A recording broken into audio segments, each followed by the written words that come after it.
say a big you stink. Because, yes, the day before the Caesar Stakes, it was beautiful. The day before that, it was beautiful. And today, it is beautiful. So, of course, on Caesar Stakes Day, it wasn't, but it ended up being a great day handle-wise. People still bet, and that's all that matters, and we had fun. Yeah, over $3 million, so cheers to the bettors and all the fans that joined us here at Horseshoe Indianapolis yesterday. Of course, we wrap up the race week, as I noted, with 9 races today, and we'll be showing you the forecast in just a moment. But, Rachel, what a big day yesterday. Pick 5 paid over $141,000. Oh yes, yeah. 6-figure payday for one ticket, and the 50-cent pick 5 paid over $141,000, and as far as the races went, we had a quartet of stakes races, and wow, you know, Mr. Chaos, he was undefeated until yesterday on a muddy track. Too bad justice, Joe, for Marvelous Marvin Johnson. What did I say? 4 in a row. It's not easy to do. It doesn't matter if it was last year. It doesn't matter if this year. And, you know, I really thought, I was kind of shocked about the Brad Cox trainees too, but let's take a look at this race here where, excellent call, by the way. Was it hard to see? You know, I mean, it really wasn't coming down, you know, such heavy rain, but those white blinkers, and here's Joe charging on the outside for Marvin Johnson. Too bad justice, just reeling them in. Mr. Cass, what about my pickle feet? Drop back, yeah, pickle feet, yeah. I like it. Second place in a stakes race. Win on debut and a second in a stakes race for pickle feet, and me and Chili came running at the end. Mr. Cass finishing 4th there as the favorite, tasting defeat for the first time on that muddy track. That was Joe's first stakes win. Yeah, he was excited. So, oh my gosh, I couldn't even ask him about the race. He was just like, thanks you, thank God, I love you, Mom. I was like, hi, Mom, we love you.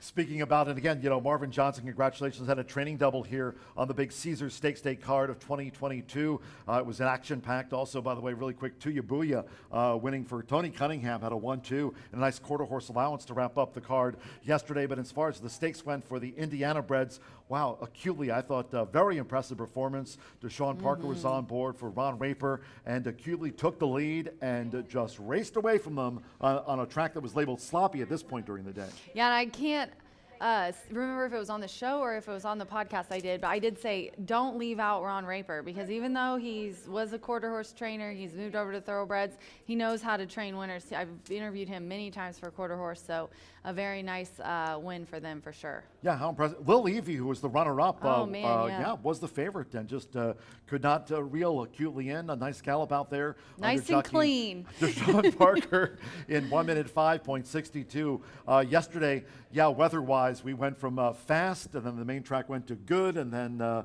Roy Smith has said it's now muddy, and by the time acutely crossed the wire in that Indiana bred sprint stakes, it was a sloppy track. But then after that, we had a couple of turf stakes, including the Horseshoe Indianapolis Stakes, and, well, the pick 5 paid over $141,000, and here's part of the reason why. Heavenly hellos. Edgar Morales, hello at those 36-1 odds. Yeah, and you know, he said he had a lot of horse, and she did. She came out of that looking really good around, you know, coming back, and I'm definitely going to look for what she does here in Indiana moving forward, you know, breaking the maiden over in Turfway. She tried so hard to do it here. Yeah, Paco Lopez was on the runner-up, Little Love and Luck, but just could not get to Heavenly Hellos, paying $74.80 to win. Bravo Kid and the was owner the race had favorite too. the owner or one of his friends had $100 on it to win. Really? So very nice payout there, huh? Well, Heavenly Hellos, that was just a Bravo Kitten that edged out Lolloping, who was among the favorites there, with Irad Ortiz coming in to ride here on our big day, Caesar Stakes Day yesterday. And we wrapped up with the 17th running of the Caesar Stakes. Caesar Stakes started off as a sprint, and then the last 16 runnings have been on the turf. So it was a soggy day, but we made it on the good turf course. Cheers to Roy Smith and his hardworking track crew. And it was Florent Giroux who dictated terms in the mile. He was on board. The Greg Foley trainee, Stitched, the son of Mizzenmast. I mean, Ed DeRosa, our good friend from Horse Racing Nation. Cheers to Ed if he's tuning in. Great dinner last night at St. Elmo's. Great performance by Stitched in the Caesar Stakes. Yeah, and Travis, he said, you know what, she's ran on a little bit of an off turf before, so they were looking for soft turf, and they thought, you know what, if it keeps raining, they were fine with it. Everyone else was a little, you know, questionable. Everyone was shocked too, because I sit downstairs with everybody and then go do the interview and stay downstairs, and everyone in the tent, all the trainers, the horsemen, they were like, I can't believe we're staying on the turf, because we really guard that turf here, because we have some pretty extreme weathers. But it held up good. I mean, I asked I forget which jockey I asked, but I did ask him. He said it's really not doing too bad. I think it was Joe. Yeah, it was I think it might have Joe. been It was, Ramos. yeah, and he talked said about that too. it wasn't really getting torn up too bad, so that was good. Yeah, so congratulations, Joe Ramos, a riding double, including Too Bad Justice. We showed you that race rewind. And again, the big stakes winners of the Horseshoe Indianapolis, it turned out to be Heavenly Hellos with Edgar Morales on board, and then Florent Giroux for trainer Greg Foley with Stitched in the 17th running of the Caesar Stakes. As I mentioned, the Caesar Stakes started as a sprint, but then the last 16 runnings on the turf, and we have yet to take it off the turf course. Cheers to Roy Smith, our track superintendent, and his crew. Well, weather-wise, I kind of called him Todd the Wet Sprocket yesterday. So, We'll Todd, be easy on him today. we have clear skies today, a warm day, muddy track. We're off the turf. Let's check in with WRTV and Todd at Channel 6. From Indy's streaming news leader, this is a WRTV update. Hey, good afternoon. I'm WRTV Storm Team meteorologist Todd Clausen. After a very wet day at the track yesterday, much better weather today. It's warmer and it's dry, which is the best news. Temperatures in the mid-80s with partly cloudy skies. As we look ahead in this forecast, tomorrow we're up to 89 degrees with very windy conditions. Saturday we bring more scattered showers and storms in, followed by much cooler air by Sunday. All right, cheers, Todd, with WRTV 6. And again, no live racing here Friday, Saturday, and Sunday. Upcoming race week, Monday through next Thursday. Monday, Tuesday, Wednesday, post time 2:30. Thursdays like today off at 3:30. But of course, you can come out to the OTB. Casino open 24/7 here at Horseshoe Indianapolis in Shelbyville. Tomorrow it's the Black-Eyed Susan. And then expected temperatures, I think they are forecasting for the mid-90s for the Preakness Stakes Wow, I at didn't Old see Hilltop. that. Yeah, I hope they have the Dang. Freon and the air conditioner. Me there. too. Geez, they need to have somebody shoot that thing with some fresh Freon for sure. Muddy track here at Horseshoe Indianapolis, the handicap, as we take a look at the first race start to the 50-cent early pick 4, Racing Rachel. Sprinters going 6 furlongs. Good news in the opener, at least, handicappers. All 6 run. No program Woohoo! changes as we start off the pick 4, and the morning line favorite is the 2. Well, we were doing that at St. Elmo's. Rocking All Night. Josh Morales riding for Gary Patrick. It's the morning line favorite. And Rocking All Night making his first run of 2022. I gotta say, St. Elmo's is always a good idea, but when it's free St. Elmo's, it's an even better one. So thanks, Ed Money. That spicy shrimp cocktail. Oh my gosh, John and I took a bite out of the shrimp cocktail, and we didn't give it the respect that it deserved. And we were all, at first, John, he's like, oh, I'm Cajun. I'm like an honorary Cajun. I said, This like is that gonna be Rubiata fine. and Cajun spices. He took a bite of it, and I was impressed. I was like, holy crap, he really is tough. And then all of a sudden he goes, oh my God, it hit me. that was pretty accurate across the table. So good, That's though. a good impression. It's so good, though. I do a pretty good John impression. I'll do it for you guys later. In this first race's allowance, we've got 2, 3, 4, and 5 are all first out for 2022. So we just have a couple in here who have made starts. However, that hasn't weighed that heavily as it has in the past. So I went ahead and went with one of those, the 3 Dillsboro Devil. Marcelino Pedroza is aboard for John Langemeyer. Spooky Hollow Racing, which is John. He bred, owns, and trains this 4-year-old gelding who's making its 6th lifetime start.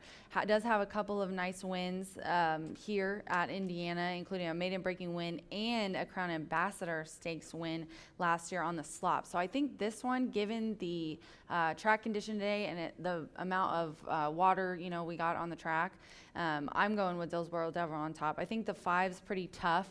If it was a fast track, I definitely would have went with Brookfield Deputy. Numbers are just a little bit better, but given that we're muddy today, I went with 3 on top. Brookfield Deputy, Deshaun Parker winning the stakes yesterday. Actually, I think Ed anti-jinxed him because Ed had given us a note that he was off to a little bit of a slow start, and ever since he sent that note, Deshaun has won a race every single day. So, and of course, me being one of his biggest fans, love it. Bred, owned, and trained by Tracy, and Tracy actually is hot now.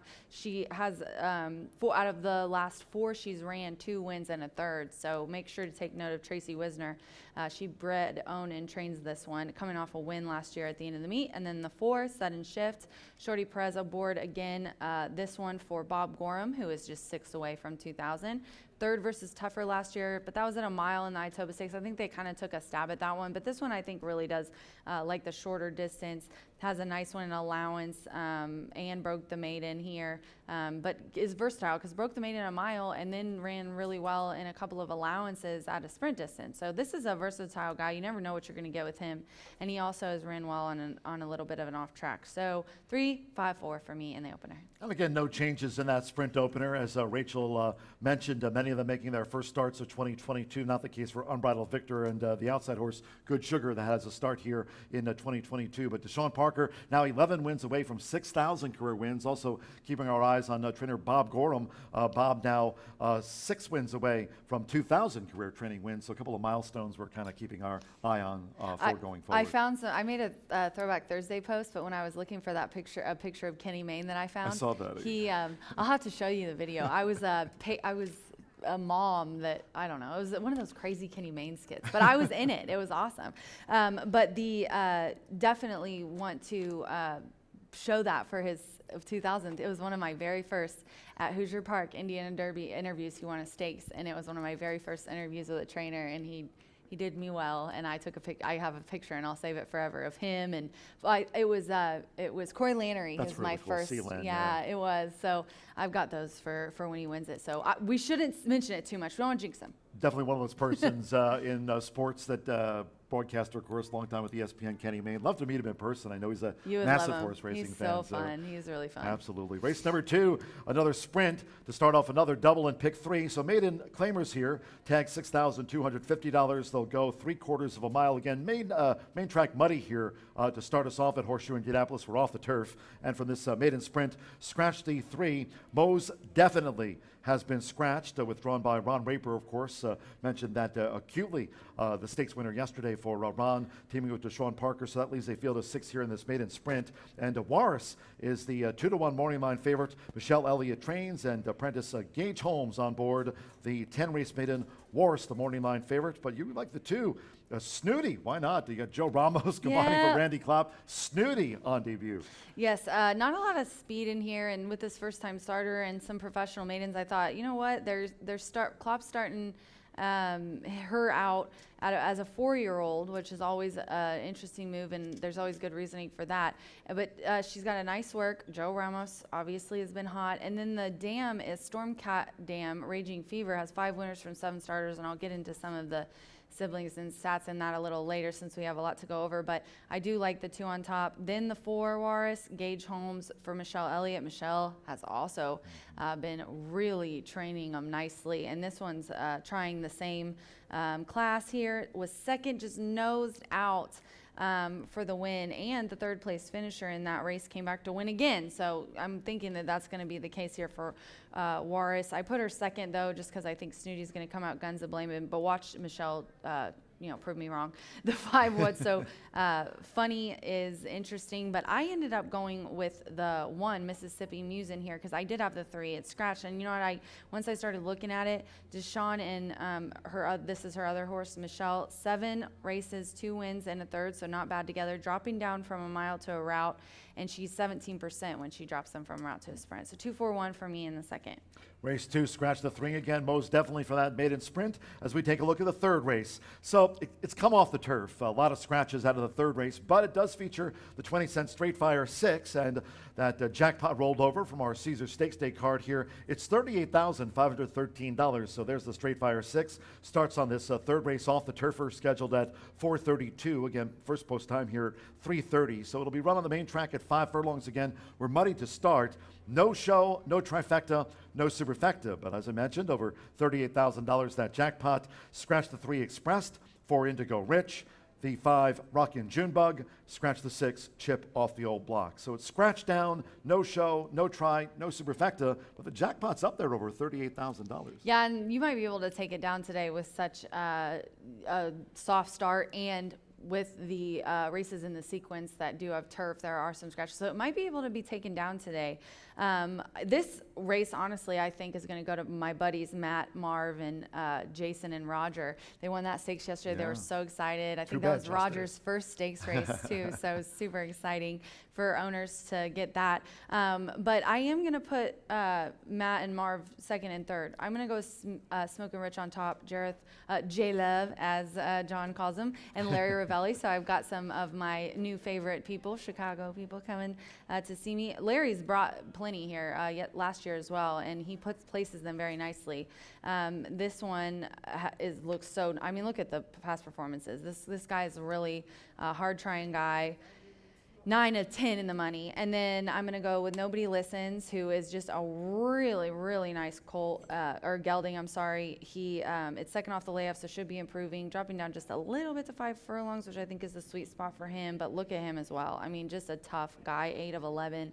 And those are all 5 wins in 4 seconds. And then Jova. I made a joke calling him Hova, and I got in trouble last year.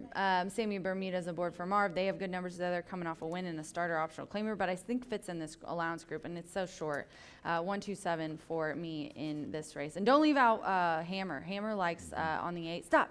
Hammer time. Hammer time. You got to do something good if he wins. But he's got 3 seconds and 2/3 on an off-going, so he sometimes shows up on these wet tracks. Might be one that if you want to go against the favorite, you could put a win bet on the 8, because that's about all you can do.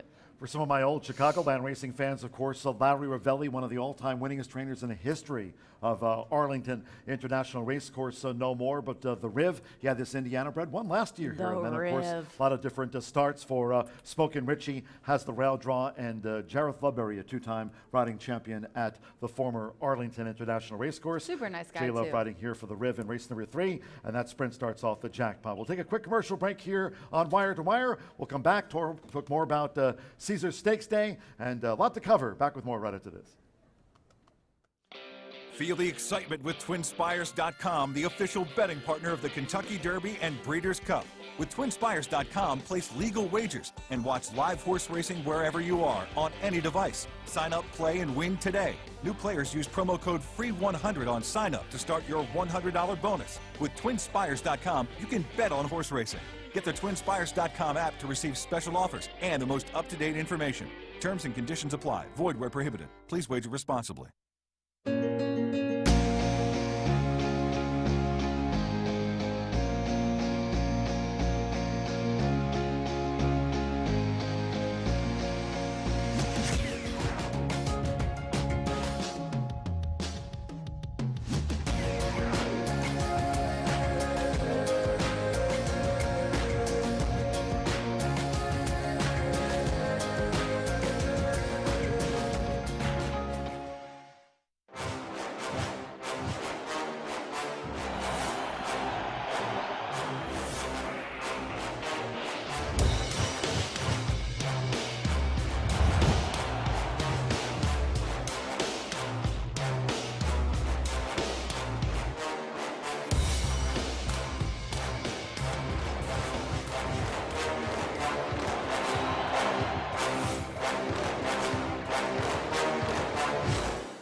Back on this Thursday edition of Wire to Wire. Hello from Horseshoe Indianapolis. Track announcer John G. Dooley along with Racing Rachel as we wrap up our 4-day racing week here, as noted, with 9 races, 8 thoroughbred races. We'll close with that quarter horse maiden over the 330 yards, and the main track labeled muddy here to kick off the first of the day, that opening sprint. But Rachel, going back to Caesars Stakes Day yesterday again, thanks to all the fans that joined us here. It was kind of a showery day, and the bettors, they turned out in force across the nation as the handle was over $3 million. But a big pull yesterday in the 50-cent pick 5. It was over $160,000, and the pick 5 yesterday paid over $141,000. Yes, it was a huge pick 5 sequence, and honestly, I said it a million times. It's either on those days when things change, it's either going to be a heavy favorite or a horse that you didn't even think about. So honestly, and it was all just upset after upset. I wasn't shocked about it at all, but it was very depressing looking at my tip sheet. Well, in that one stake, speaking of upsets, of course, you had Bravo Kitten, and then Irad Ortiz was in town to ride Lolloping, and getting the victory there was Heavenly Hellos. So congratulations to jockey Edgar Morales and the connections of that upset-minded Heavenly Hellos in the running of the Horseshoe Indianapolis Stakes. But again, yesterday, wow, congratulate Joe Ramos. I mean, you mentioned a stakes So win here happy for at him. Horseshoe Indianapolis. He's such a super nice guy. And like I think AJ was saying, or someone was like, he just came up and started talking to us, or Aaron, someone in AV, and I was like, he is literally the sweetest kid in the whole world. We had from Horse Racing Nation, Ed DeRosa was joining us here, not only for the racing action, he was doing some analysis for us here. Ed DeRosa, our good friends, partners with Horse Racing Nation, and Ed took us out last night to St. Elmo's in downtown Indy, enjoyed a great meal there. But we got to get Roger talking about Too Bad Justice. He's got to buy us some wings at B-Dubs. Yeah, he owes us for sure because he won that really nice stakes race, and he was very excited. And he said he knew they were going to win.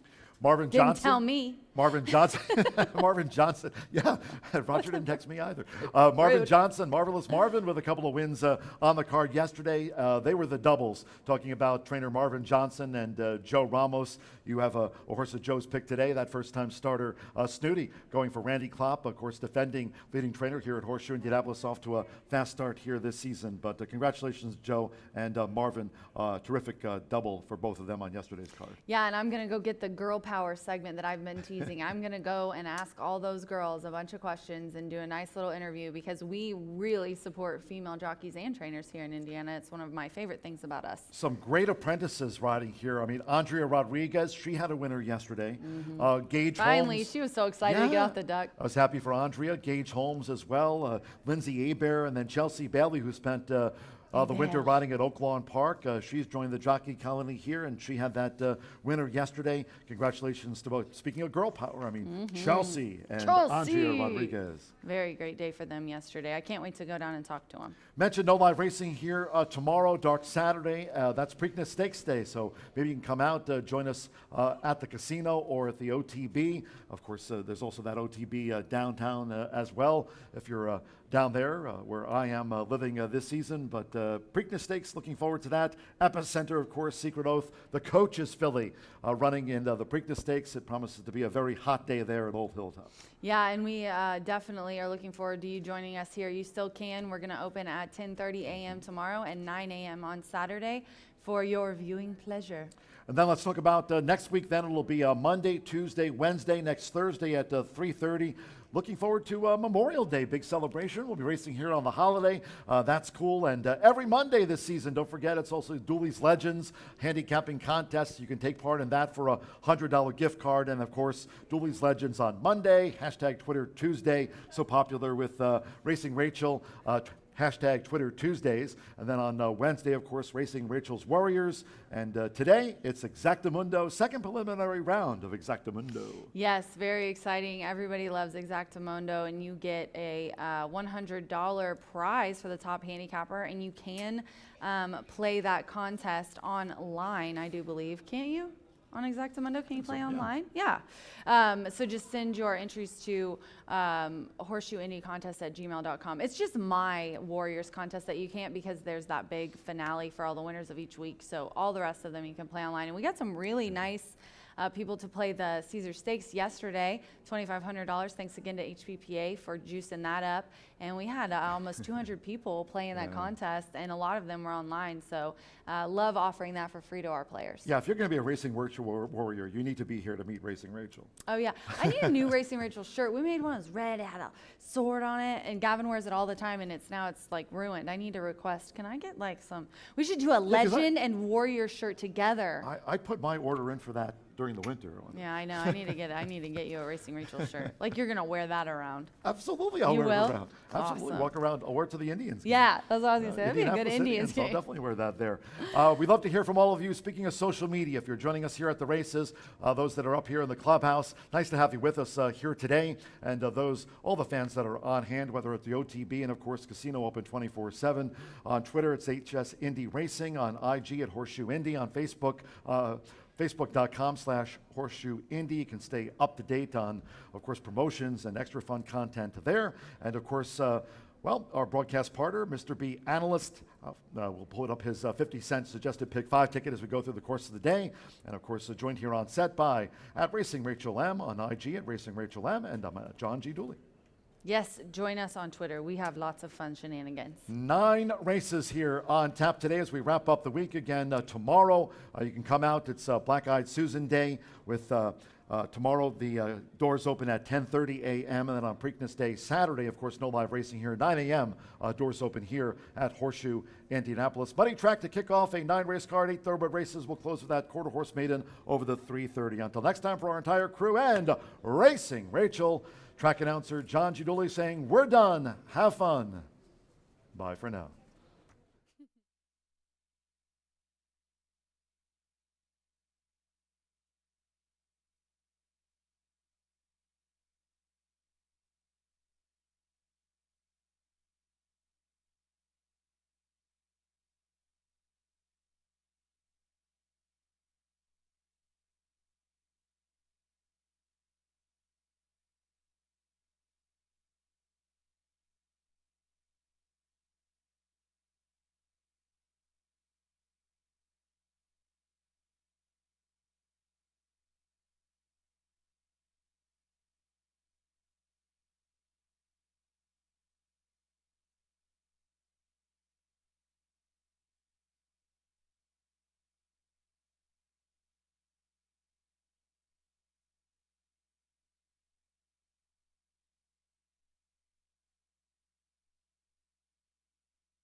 Good afternoon from Horseshoe Indianapolis. Hold on now from the broadcast booth. Track announcer John G. Dooley. 9 races on tap as we close out our 4-day race week here at Horseshoe Indianapolis with a muddy main track. We're off the turf. All 9 races will be run on the main track, 8 thoroughbred races. We'll close with a quarter horse maiden over the 330 yards main track muddy at the top of the card. Let's take a look at the changes and corrections on today's racing program. Opening sprint starts off the 50-cent early pick 4. And in the opener, there are no changes, all 6 run. No changes in the 330 opener. Race 2, the next sprint. Maidens over the 6 furlongs. Scratch 3, most definitely. Number 3, most definitely has been scratched. In the third, start to the Straight Fire 6. The 20-cent Straight Fire 6 rolled over from our Caesars Stakes Day card. $38,513 for the Straight Fire 6. It's off the turf. Race 3 will now be run on the main track at 5 furlongs. Scratch 3 Expressed. 4 Indigo Rich. Take out 5 Rockin' Junebug. And scratch the 6 Chip off the old block. No show, no trifecta, no superfecta bets. Win place, exacta, double, pick 3, start of the Straight Fire 6. Jackpot, $38,513. Scratch the 3, 4, 5, and the 6. In our 4th of the day, all 9 run. Number 1 altered, a change of jockey to Marcelino Pedrosa Jr. Marcelino Pedrosa Jr. on 1, altered. Race 4 starts the 50-cent pick 5. That sprint scheduled for 5:03. In the 5th, off the turf, the maiden will now be run on the main track at 1 mile and 70 yards. Starts the 50-cent late pick 4. Scratch 1 Lady Livermore. 4 Proliferation. Scratch 11 Minglewood. 12 Sakona. 13 Viewers Discretion. And scratch number 14 Blue Water Lady. Race 5, the maiden. 1 mile and 70 yards will be the distance. Starts at the late pick 4. Scratch numbers 1, 4, 11, 12 through number 14. In the 6th race sprint, scratch the 4, I Wanna Be Perfect. Scratch 4, I Wanna Be Perfect. There are no jockey changes. Overweights, the 10 Cactus Flower plus 1 pound, and 12 Sky's Image 1 pound over. Once again, 6th race sprint, scratch the 4, the 10 Cactus Flower a pound over, and 12 Sky's Image plus a pound there. In the 7th race, this maiden is off the turf. It will be run on the main track at 1 mile and a 16th. Scratch 2 Accuse, 3 Already Charming, 4 Megan's Noel, 5 Miss Sony. Scratch the 6 Take Joy, the 8 Keone, and scratch the 9 Livy B. No show, no trifecta, no superfecta, and no grand high 5. Maiden goes on the main track at 1 mile and a 16th. Win, place bets, double, pick 3. Once again, no show, no trifecta, no superfecta, nor no pentafecta bets. Scratch 2, 3, 5, 6, 8, and number 9. Note 11, Midnight Makes Sense. The owner of record should read Joe Leone of Summerhill Farm LLC. Joe, J-O, Leone, L-E-O-N-E, the owner of Summerhill Farm LLC. Okay, race 8. In the mile, there are no scratches, no jockey changes. 7 Princess Lenny, corrected weight to read Double Bug 112. Brian Rivera now claims the 7-pound apprentice allowance with 5 career wins. Princess Lenny, corrected weight Double Bug 112 for Brian Rivera. And we'll close with the quarter horse maiden over the 330 yards. Scratch number 11, a Separatist V, and the 12 Egoist. Scratch the 11 and 12. No jockey changes. Overweights reported.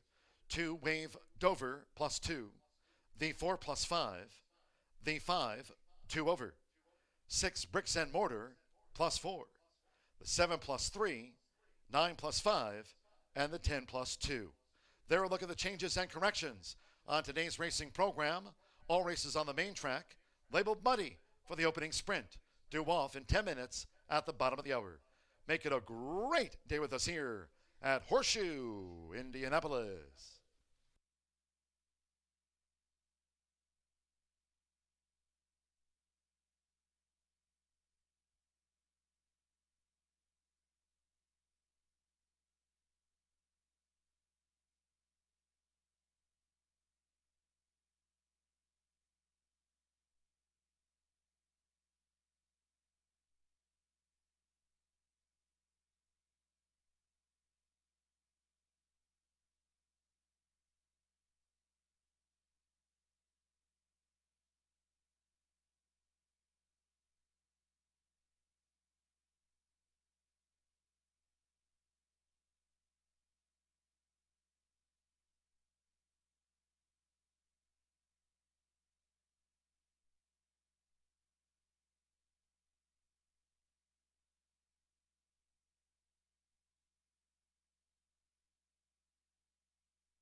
Nine minutes to the opener. Welcome everyone post Caesars Stakes Day.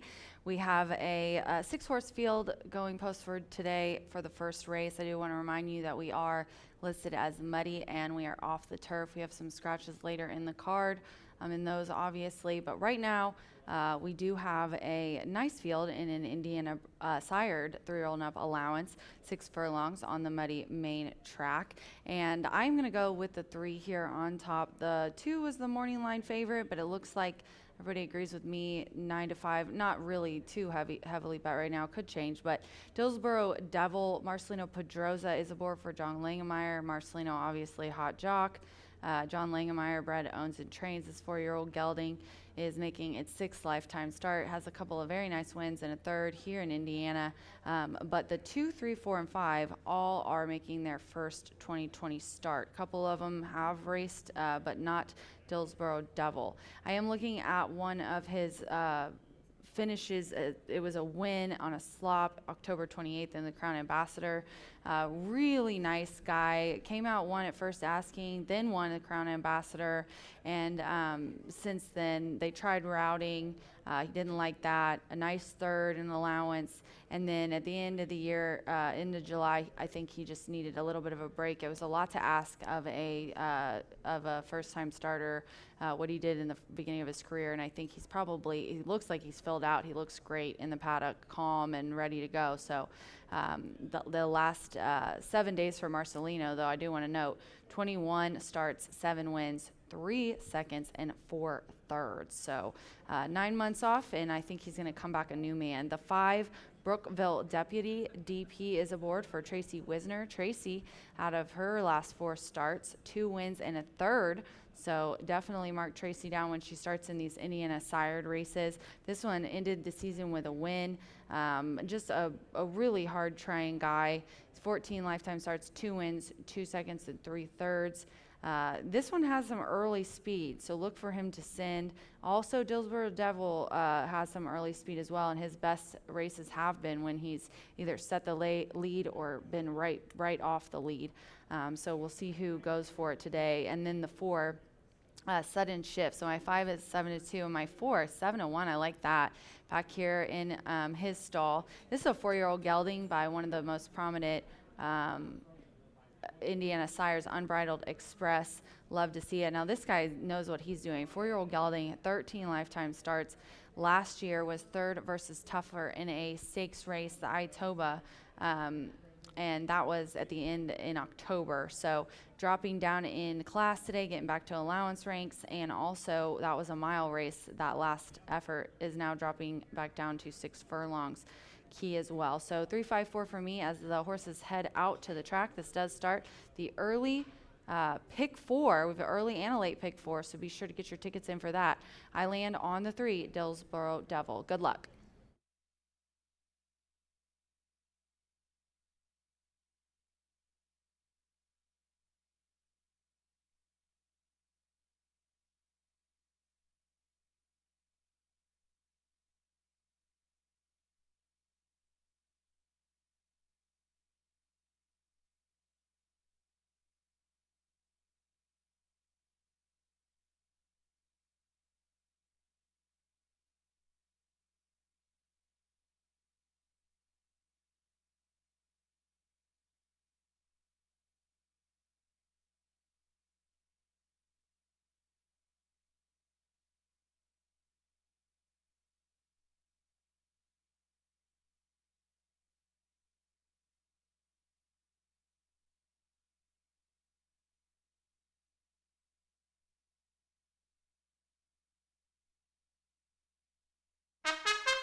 The horses are coming onto the track for race 1, this opening sprint over the 6 furlongs, a field of 6.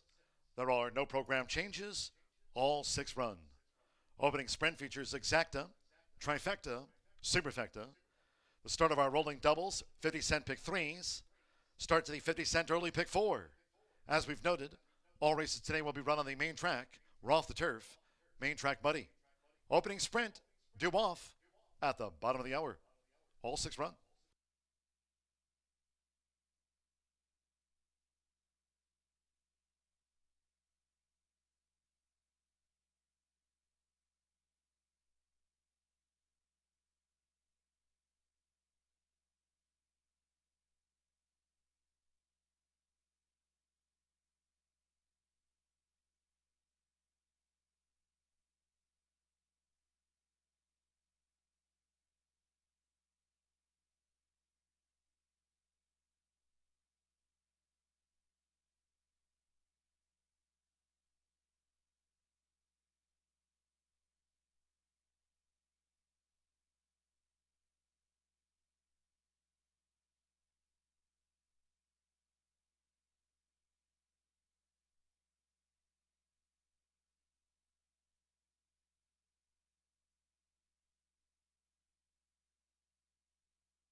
We're now just 2 minutes away from post time. Again, there are no changes here in this opening sprint. Race 2, second half of the first double. Race 2 from the maiden sprint, scratch 3, most definitely. Second race, scratch 3, most definitely. Track muddy, 2 minutes.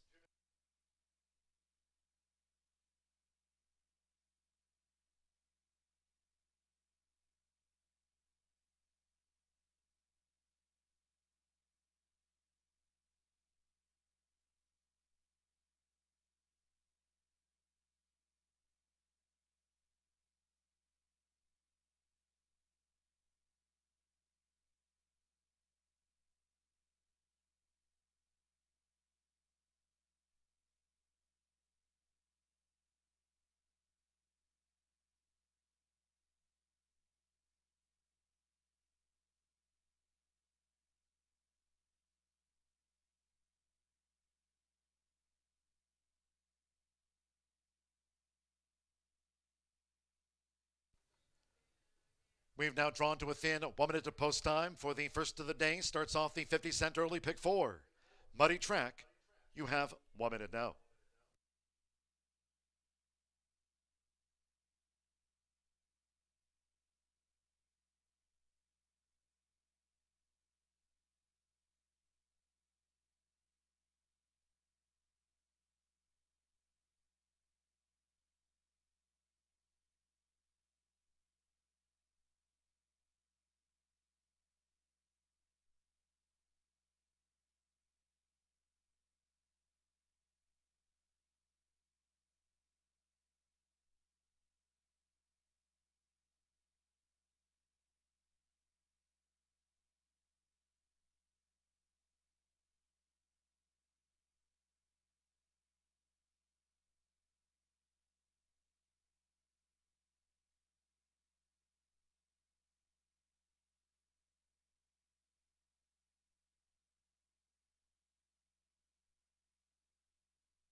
The horses are approaching the starting gate. Last call for the 50-cent early pick 4. Starts here with a sprint. Track muddy, going to the 6 furlong start.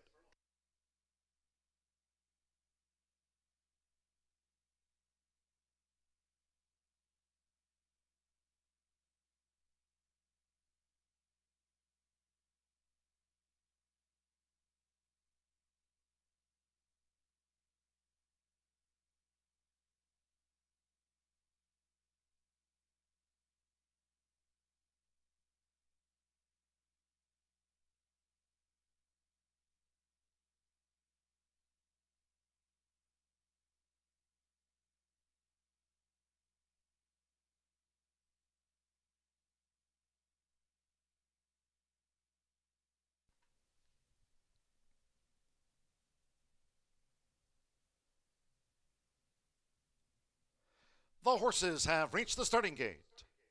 It is now post time.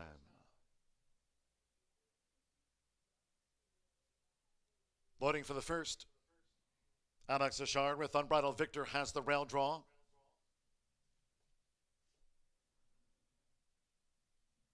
Unbridled Victor in, now Joshua Morales, rocking all night through 2, the purple silks. Marcino Pedrosa Jr., Dillsboro Devil coming up, 3-2 favorite. First run of 2022 for Dillsboro Devil. Now 8-5 to take out the sprint. Eddie Perez with sudden shift drew 4. Deshaun Parker, Brookville Deputy coming up. Stand by, one more. Tommy Pompel with Good Sugar. At 6 furlongs, all 9 races today will be run on the main track. Main track muddy to start the card. They're in the gate.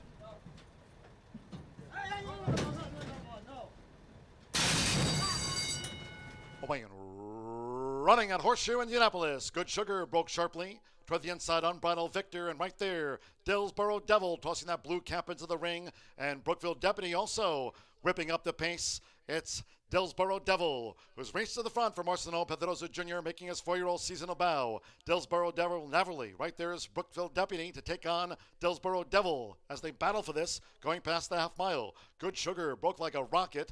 A third on the outside at the 3.5. Then toward the rail is Unbridled Vicar. We're looking to gain ground with on the outside. Rockin' All Night, and between horses, Sudden Shift trails the sextet here in the Thursday opener. The quarter 22.44 seconds. The battle ensues between Dillsboro Devil and Brookville Deputy as Good Sugar launches a 3-wide bid. Unbridled Victor now switched out, and then Sudden Shift and Rockin' All Night, they're homeward bound. Half mile in the mud in 45.61 seconds. Here comes Good Sugar. Good Sugar descends on Brookville Deputy, who battles between horses. Dillsboro Devil third at the rail. Inside the final half furlong, Unbridled Victor with a late bid, but close to home with Tommy Pompel. It's Good Sugar, and Good Sugar prevails by a half length to hard-charging Unbridled Victor. Then Brookville Deputy and Dillsboro Devil.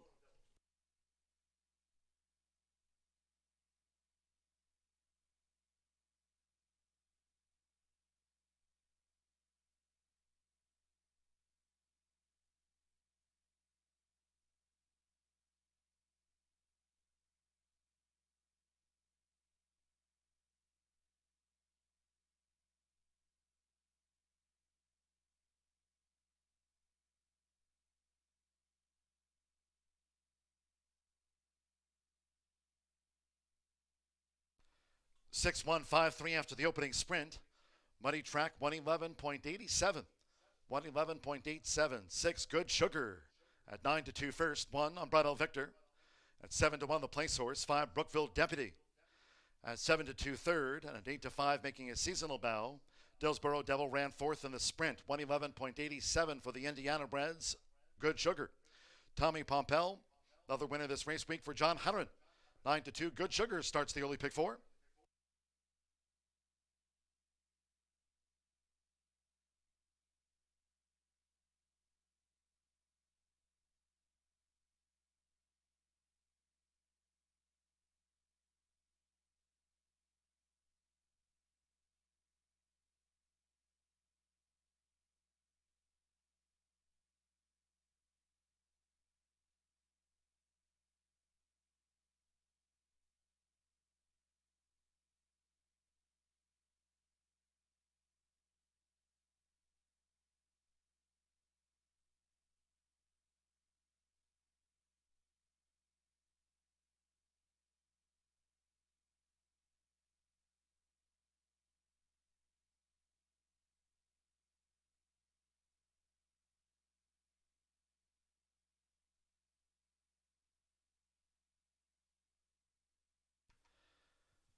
Returning to the winner's circle, the 6, Good Sugar with Tommy Pumpel.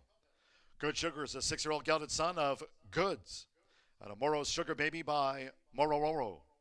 Bred in Indiana by Walter T. Bates. Racing for Michael J. Ryan's Clabbermore Stable, LLC, and trainer John Harron. Harron Thoroughbreds, LLC. Winner 9-2, Horseshoe Indianapolis congratulates the connections of Good Sugar. Takes out the State Bred Sprint at 111.87. Buddy Track first results in. 11.40 to win on Good Sugar. 6-1 exacta, $76. 50-cent trifecta. 6-1-5 paid $77.75, and with Dillsboro Devil fourth. The 10-cent superfecta. 6-1-5-3 paid $53.18.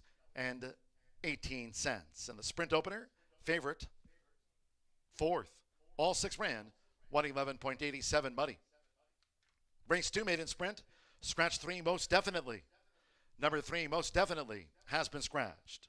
Race 2 of our Thursday 9 features exacta, trifecta, superfecta, double, pick 3. Post time for the second race will be in 19 minutes, scheduled off here at 3:58. In all cases, please make your selections and Horseshoe Indianapolis wagers early. Thank you. Coming up in a moment will be our first replay of the day. Hope you had a bet on Good Sugar.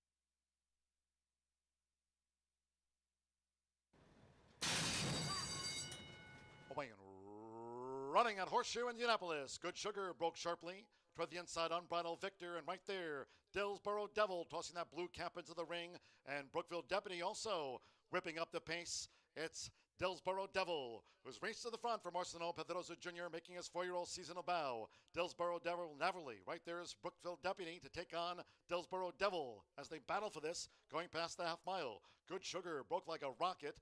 A third on the outside at the 3.5. Then toward the rail is Unbridled Vicar. We're looking to gain ground with on the outside. Rockin' All Night and Between Horses. Sudden Shift trails the sextet here in the Thursday opener. The quarter 22.44 seconds. The battle ensues between Dillsboro Devil and Brookville Deputy as Good Sugar launches a 3-wide bid. Unbridled Victor now switched out, and then Sudden Shift and Rockin' All Night, they're homeward bound. Half mile in the mud in 45.61 seconds. Here comes Good Sugar. Good Sugar descends on Brookville Deputy, who battles Between Horses. Dillsboro Devil third at the rail. Inside the final half furlong. Unbridled Victor with a late bid, but close to home with Tommy Pumpel. It's Good Sugar, and Good Sugar prevails by a half length to hard-charging Unbridled Victor. Then Brookville Deputy and Dillsboro Devil. Away and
Feel the excitement with TwinSpires.com, the official betting partner of the Kentucky Derby and Breeders' Cup. With TwinSpires.com, place legal wagers and watch live horse racing wherever you are on any device. Sign up, play, and win today. New players use promo code FREE100 on sign up to start your $100 bonus. With TwinSpires.com, you can bet on horse racing. Get the TwinSpires.com app to receive special offers and the most up-to-date information. Terms and conditions apply. Void where prohibited. Please wager responsibly. This is Tommy Pompeo, and you're watching Horseshoe Indianapolis.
"11 minutes to the second race here at Horseshoe Indianapolis. We kicked things off with the 6 in that race. Good Sugar. Tommy, give 'em hail, Pompeo. We're going to a maiden claiming for 62, 6 furlongs on the dirt. The 3 most definitely is out, and that was one of my selections I replaced with the 1. So I'm going to go 2, 4, 1 here in this race. 4 to 5 favorite, Snooty. I thought the 4 was going to end up being the favorite, but I guess everyone agrees with me. As I said on the show, this is a kind of a race with some professional maidens, so I thought, hey, let's go with the new blood. Klopp is coming off an amazing year. He's got some really nice horses. This is actually a Kentucky bred. And Joe Ramos has been hot lately, won a stakes race yesterday. Also has a nice work going into this one on May 13th. The Dam, a Stormcat Dam, 5 winners from 7 starters.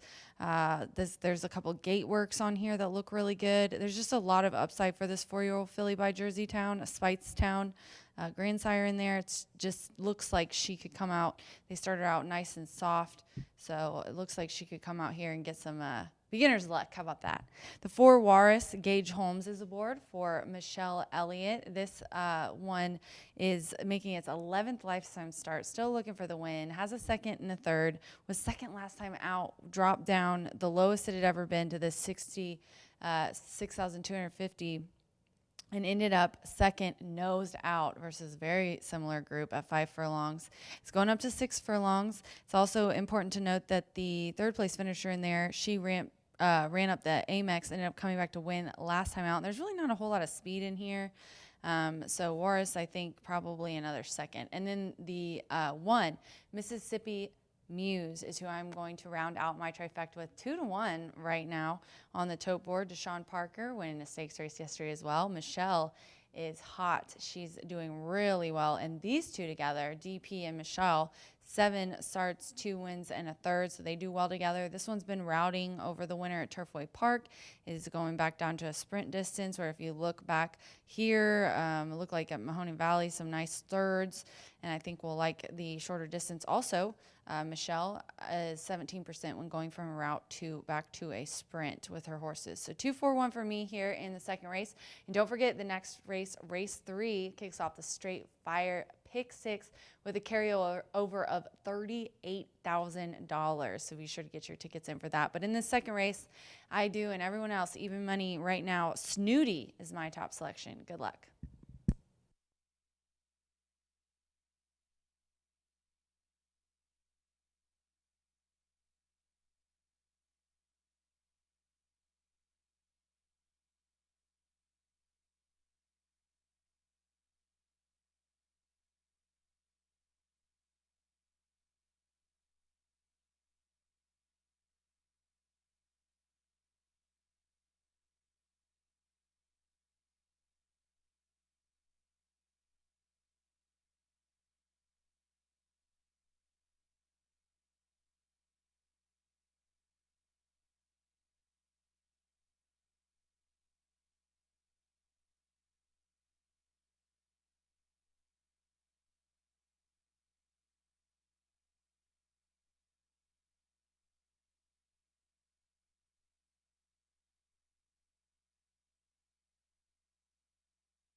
The horses coming out to the track now for the second race. This maiden distaff sprint over the 6 furlongs, a field of 6. Scratch 3, most definitely. Scratch the 3.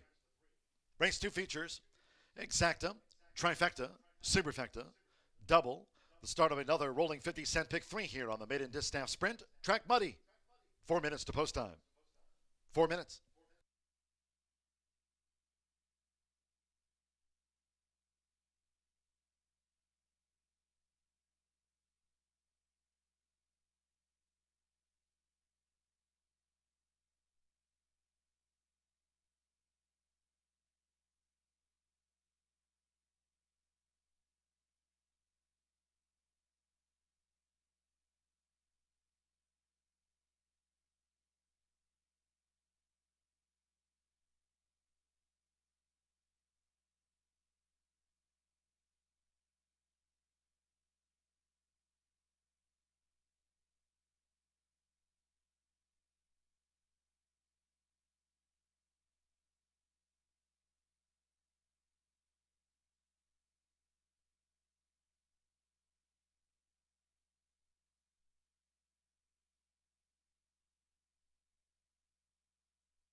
We've now drawn to within 1 minute to post time for the second race made in sprint. Scratch 3, most definitely. Scratch the 3.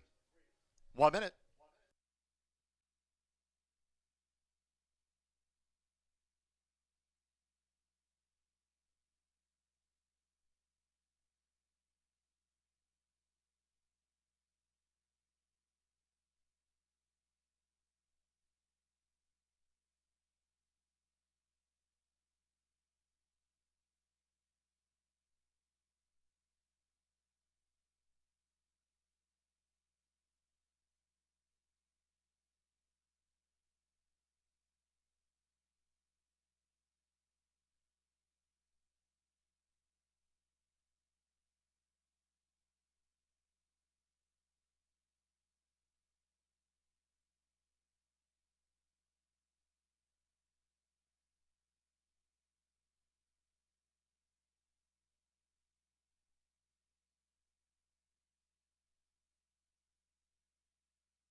The horses are approaching the starting gate.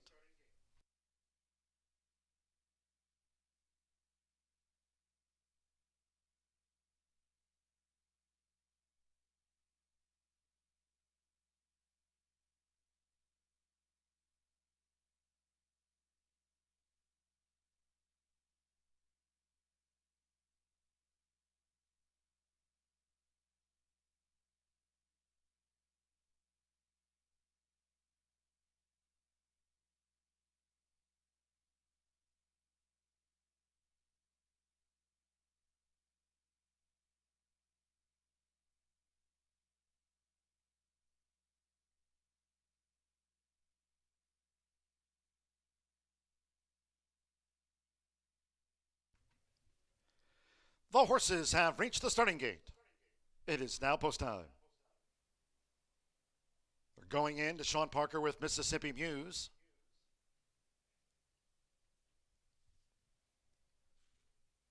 Now Joe Ramos, Snooty debuts.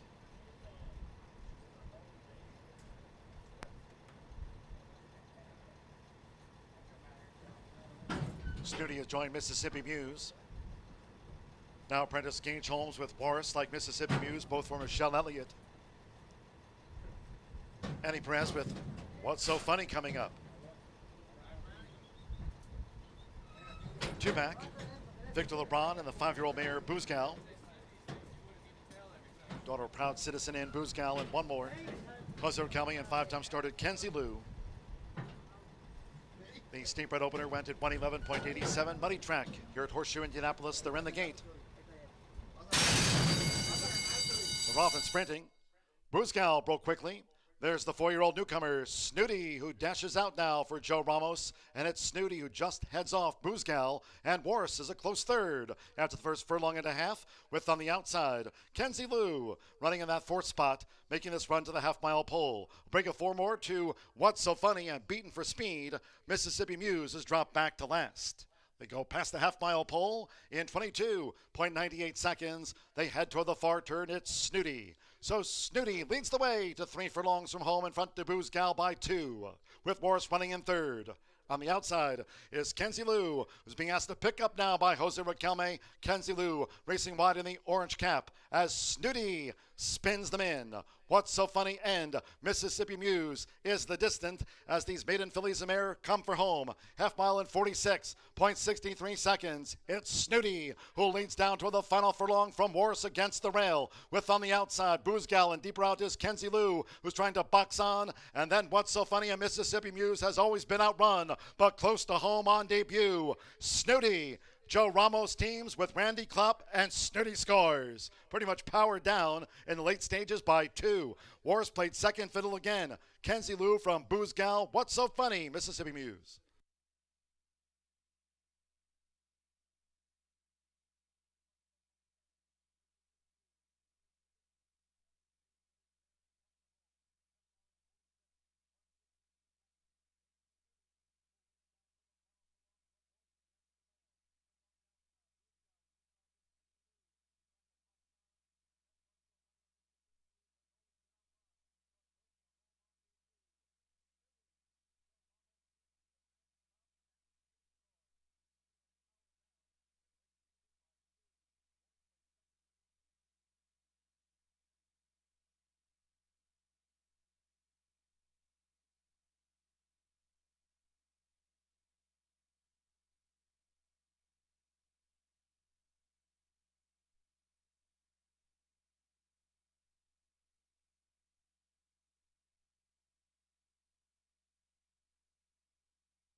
Two, 4, 7, 6 after the maiden sprint, 112.87.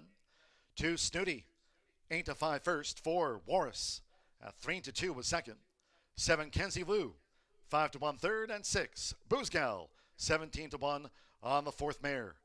Race 2, 2, 4, 7, 6. Joe Ramos, Randy Klopp's newcomer by Jerseytown. Snooty at 8 to 5.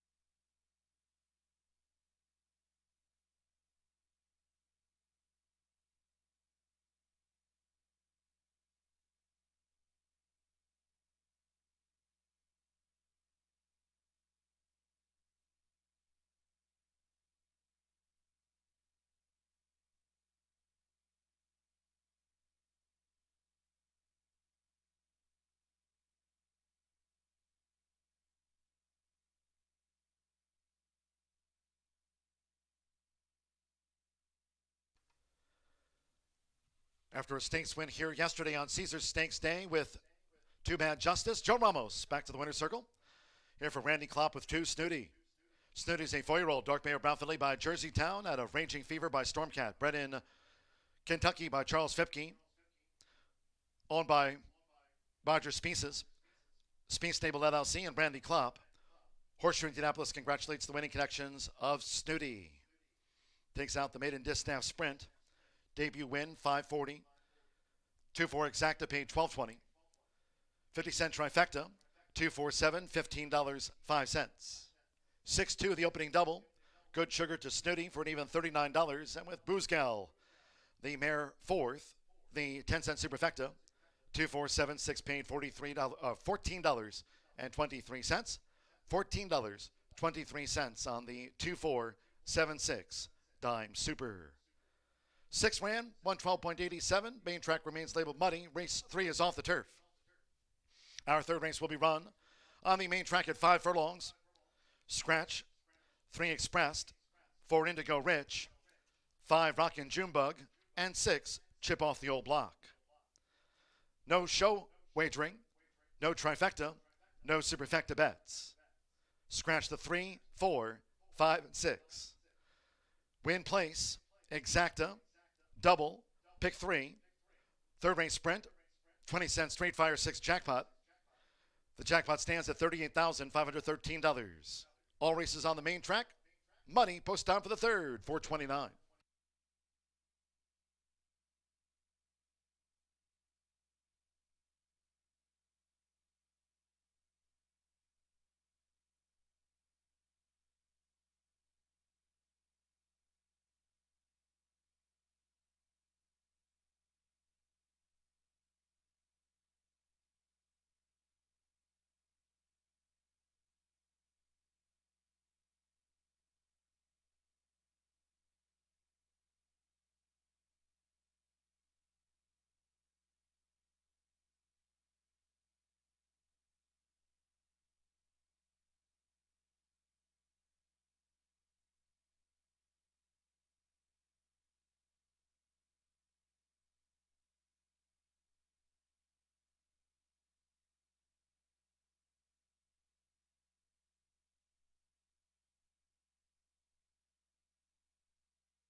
We're off and sprinting.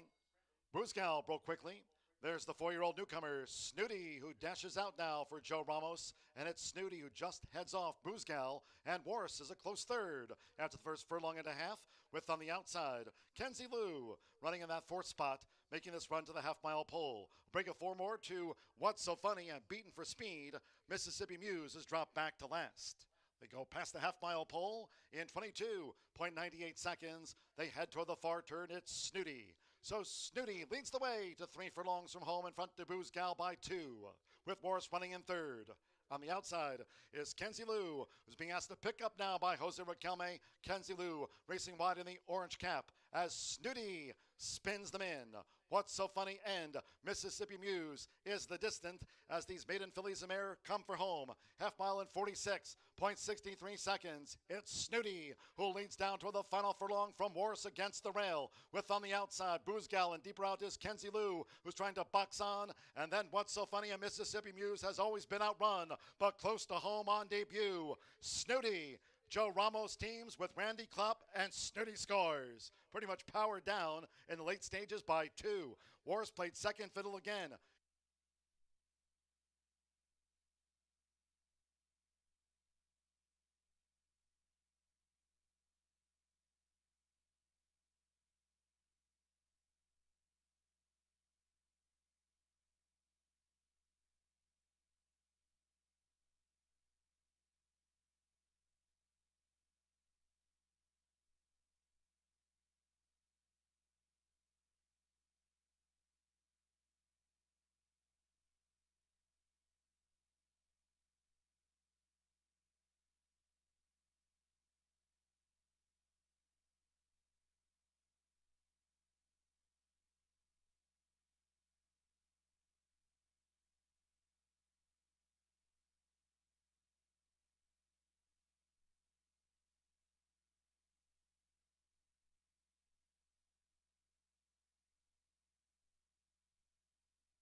Track announcer John G. Dooley here at Horseshoe Indianapolis on this Thursday card where all races are being run on the muddy main track. We've had a couple of sprints already in the books. Good Sugar winning the opener. Veteran jockey Tommy Pompel. Trainer John Harron have a nice race week. 3 for his last 8. John Harron and Good Sugar winning that state-bred sprint opener. And a moment ago, it was Joe Ramos for Randy Klopp teaming with that newcomer Snooty taking out the maiden sprint. Today's edition of Dooley's Data, courtesy from our partners at Horse Racing Nation. Let's take a look at some of the Dooley's Data for today, talking about some post positions and overall the trend insofar as the race pattern goes here thus far at the 2022 Horseshoe Indianapolis meet. 63% of winners in our 2-turn races. Well, thus far at the meet, coming from posts 4 through 6. So going around 2 turns, best to be drawn right in the middle of the pack. And again, these stats courtesy of our partners from Horse Racing Nation. And of those winners, 38%, talking about route races, have won from a stalking position where the winners come from just about a half length to 3.5 lengths off the lead. So it pays to have speed, lie close, at least at this point through the race meet here at Horseshoe Indianapolis. And one more Dooley's Data for you from Horse Racing Nation. Overall, 50% of the races have been won by stalkers from all post positions. So if you're a deep closer, it's been pretty tough on you thus far at the Horseshoe Indianapolis meet. A couple of sprints in the books. It was Good Sugar and Snooty, the first 2 winners in the opening leg of the 50-cent early pick 4, with race number 3, we're off the turf, muddy main track, coming up.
Horses down here in the Horseshoe Indianapolis paddock getting set for race number 3. Now, this was a race that was scheduled to be 5 furlongs on the turf course. Will now be run at a distance of 5 furlongs. However, the surface will switch over to the dirt. And with that surface change, we lost half the field. Scheduled to be a field of 8, now a field of 4 will go to the gate to kick off that 20-cent straight fire 6. That it might be time to start diving in to that straight fire 6. Well over 30 $50,000 in the pool for the taking. If you're the only one to get the next 6 races right, you could probably walk out of here with close to $50,000. But it comes off the turf in here, leaves us with a field of 4. Scratch numbers 3, 4, 5, and 6. Leaves us with the inside and the outside runners.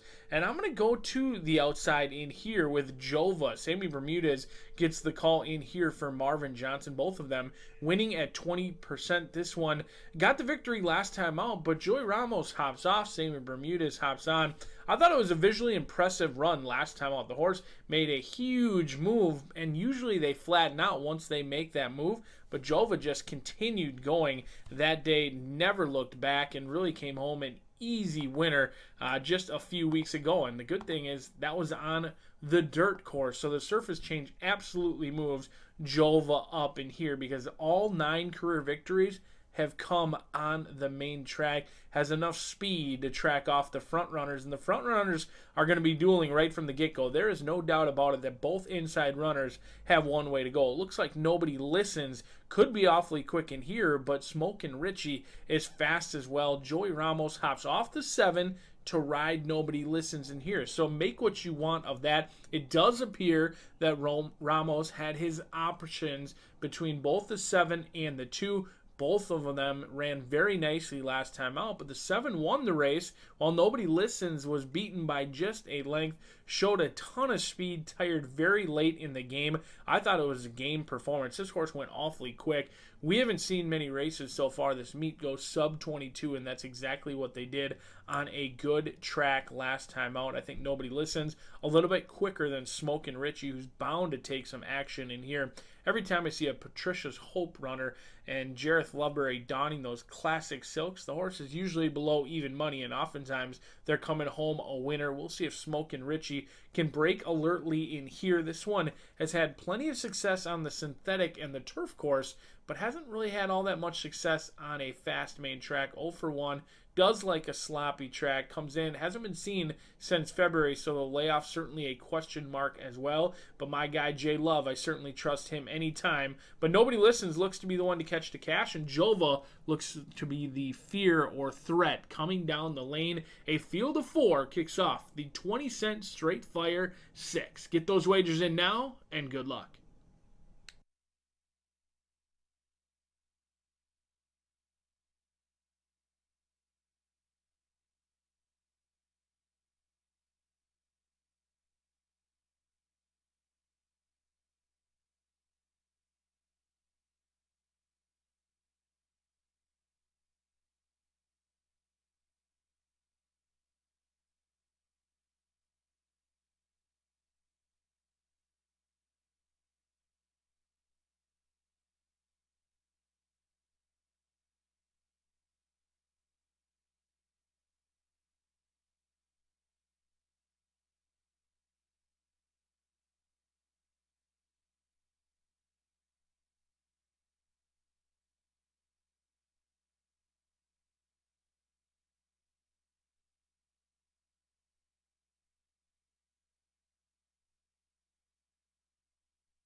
The quartet stepping onto the track now for race 3. This will be contested at 5 furlongs on the main track muddy. We're off the turf. As noted, all races on the main track today. The main track remains labeled muddy. Here a field of 4. Scratch 3 Expressed, 4 Indigo Rich, 5 Rockin' Junebug, and 6 Chip Off the Old Block. No show, no trifecta, no superfecta bets. Win place, exacta, Race 3 over the 5 furlong starts off another double. Pick 3, 20-cent Straight Fire 6 jackpot stands at $38,513. The Straight Fire 6, a jackpot over 38 grand. Muddy Track, due at the gate at 429.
Two minutes to post.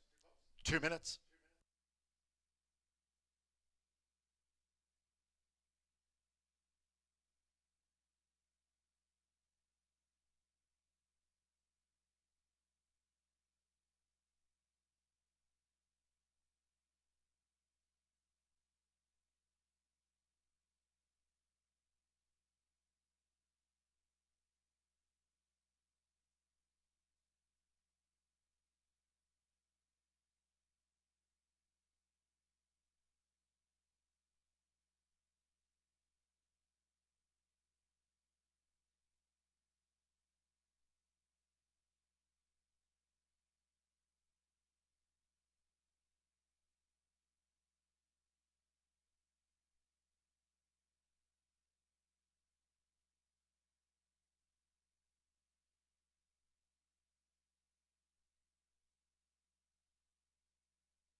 We're now just 1 minute away from post time for the State Bred Sprint.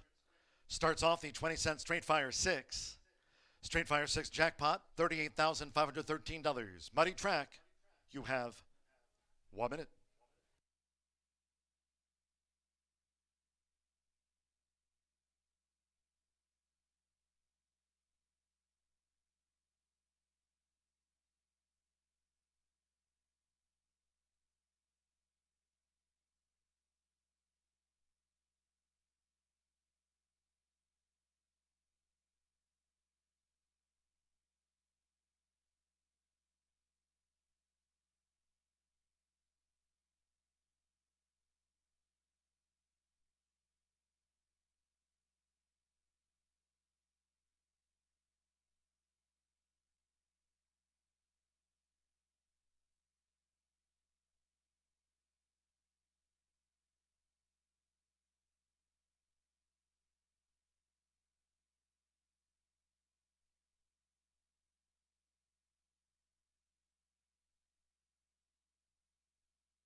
The horses are approaching the starting gate.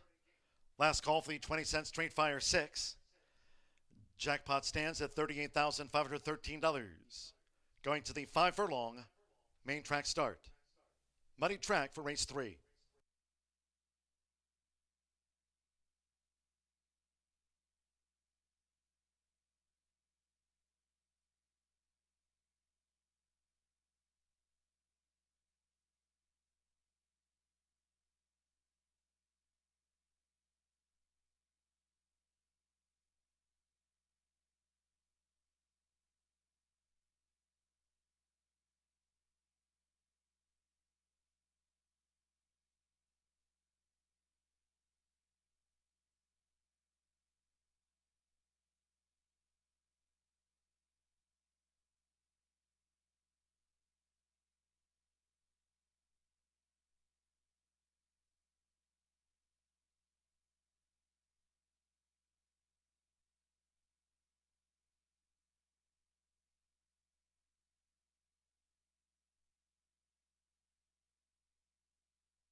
Arriving at the gate.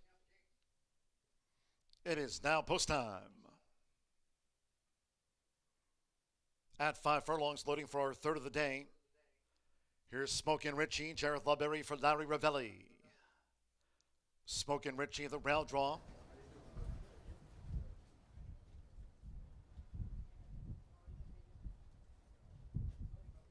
Even money, nobody listens. Joe Ramos riding for a double. Good Sugar and Snooty, our first 2 winners. Even money, nobody listens. 8-5, Smokin' Richie. 5-2, Jova. Bigger odds, Stop. Hammer Time. Nobody listens has joined Smokin' Richie. Sammy Bermudez with Jova, like nobody listens, both for Marvin Johnson. At 5 furlongs, one more. Stop Hammer Time. Rodney Prescott for Tiana Richardville. It's one of 3 races taken off the Horseshoe Indianapolis turf course today. Main track muddy. They're in the gate.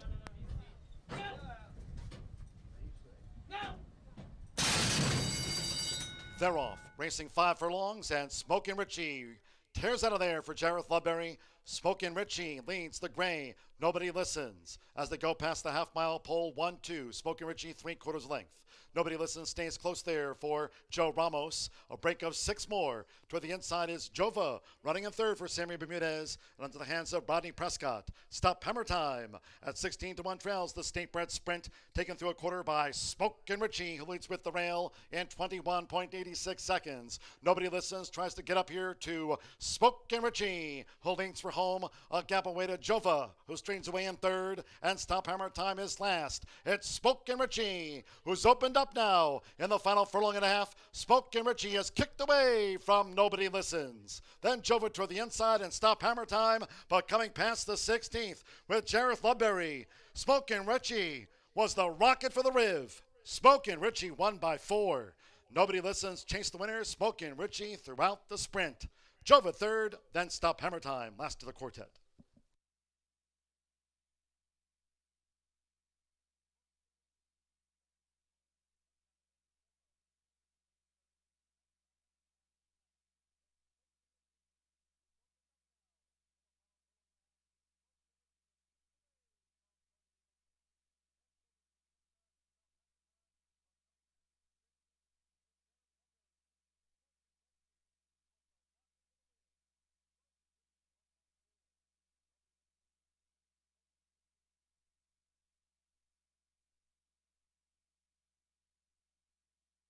One, 2, 7, 8, 1. Smokin' Richie at 8-5 was first. 2, Nobody Listens. At Even Money, the favorite ran second in the sprint. 7, Jova, 2-1 third. And Stop Hammer Time was fourth. 1, 2, 7, 8, the full running order. State Bred Sprint, 57.51. Jareth Lubberry. Indiana bred here. Races for Richard Raven. Vince Fogley as Patricia's Hope NLC. Larry Ravelli with a State Bred Sprint win here with Smokin' Richie at 8-5.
Race 3 official.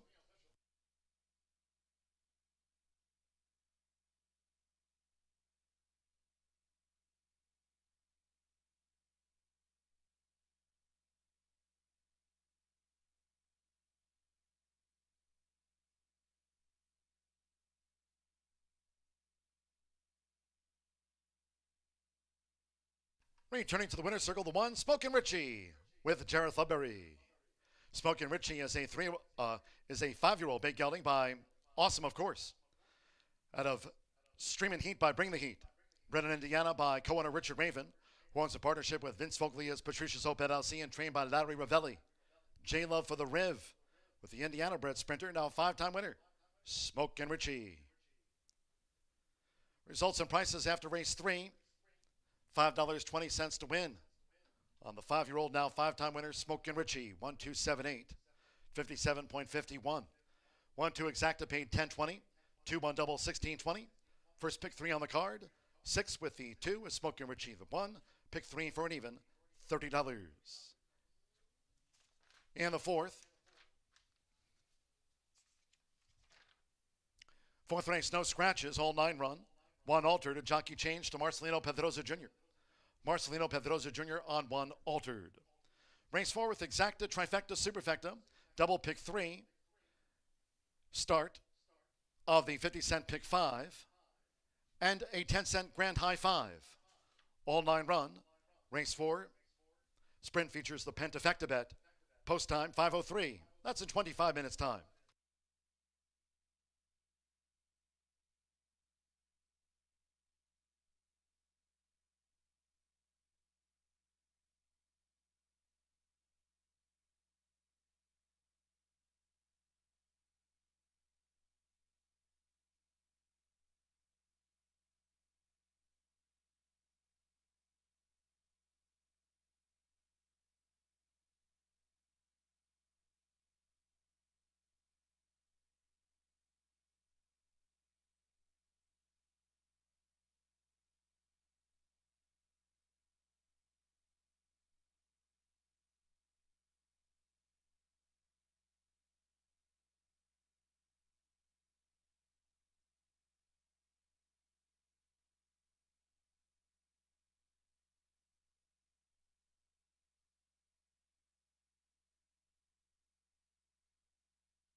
They're off. Racing 5 furlongs, and Smokin' Richie tears out of there for Jareth Ludbury.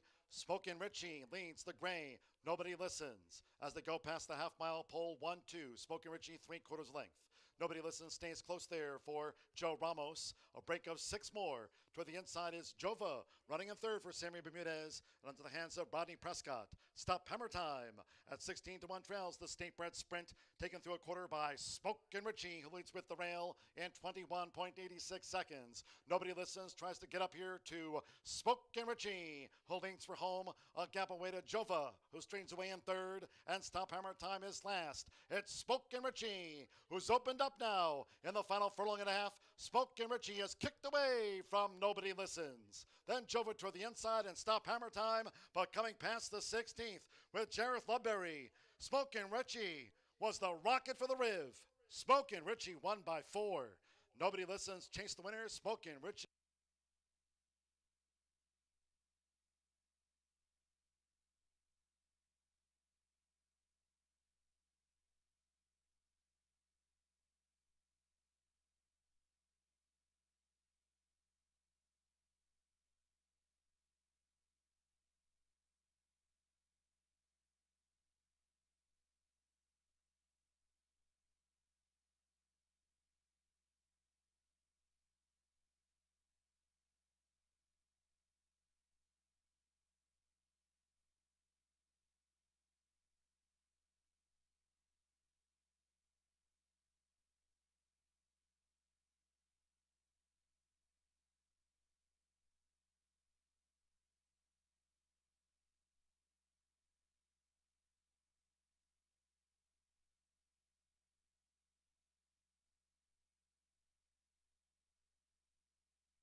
Thoroughbred Aftercare Alliance is really the vehicle for the transition for our racehorses coming off the track into a second career and safe environment for these horses when they're done racing. I've been passionate about racehorses my whole life, animals in general, and without the TAA to provide that oversight, there would be a big void in terms of making sure that we have this ongoing safe environment for our off-the-track racehorses.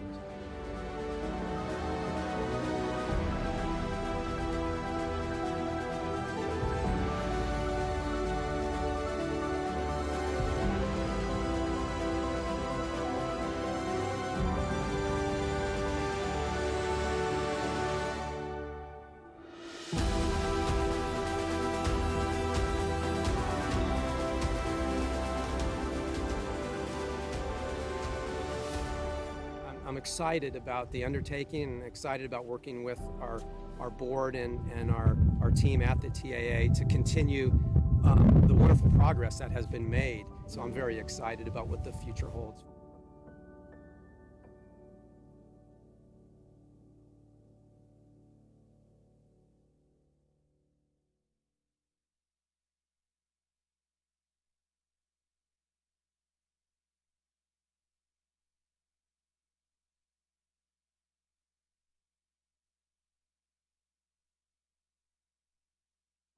This is Jareth Ludbury. You're watching Horseshoe Indianapolis.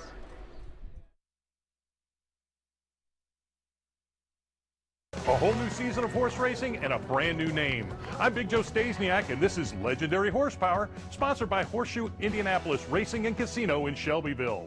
That's the new name for the former Indiana Grand. Over $35 million in upgrades will wow you.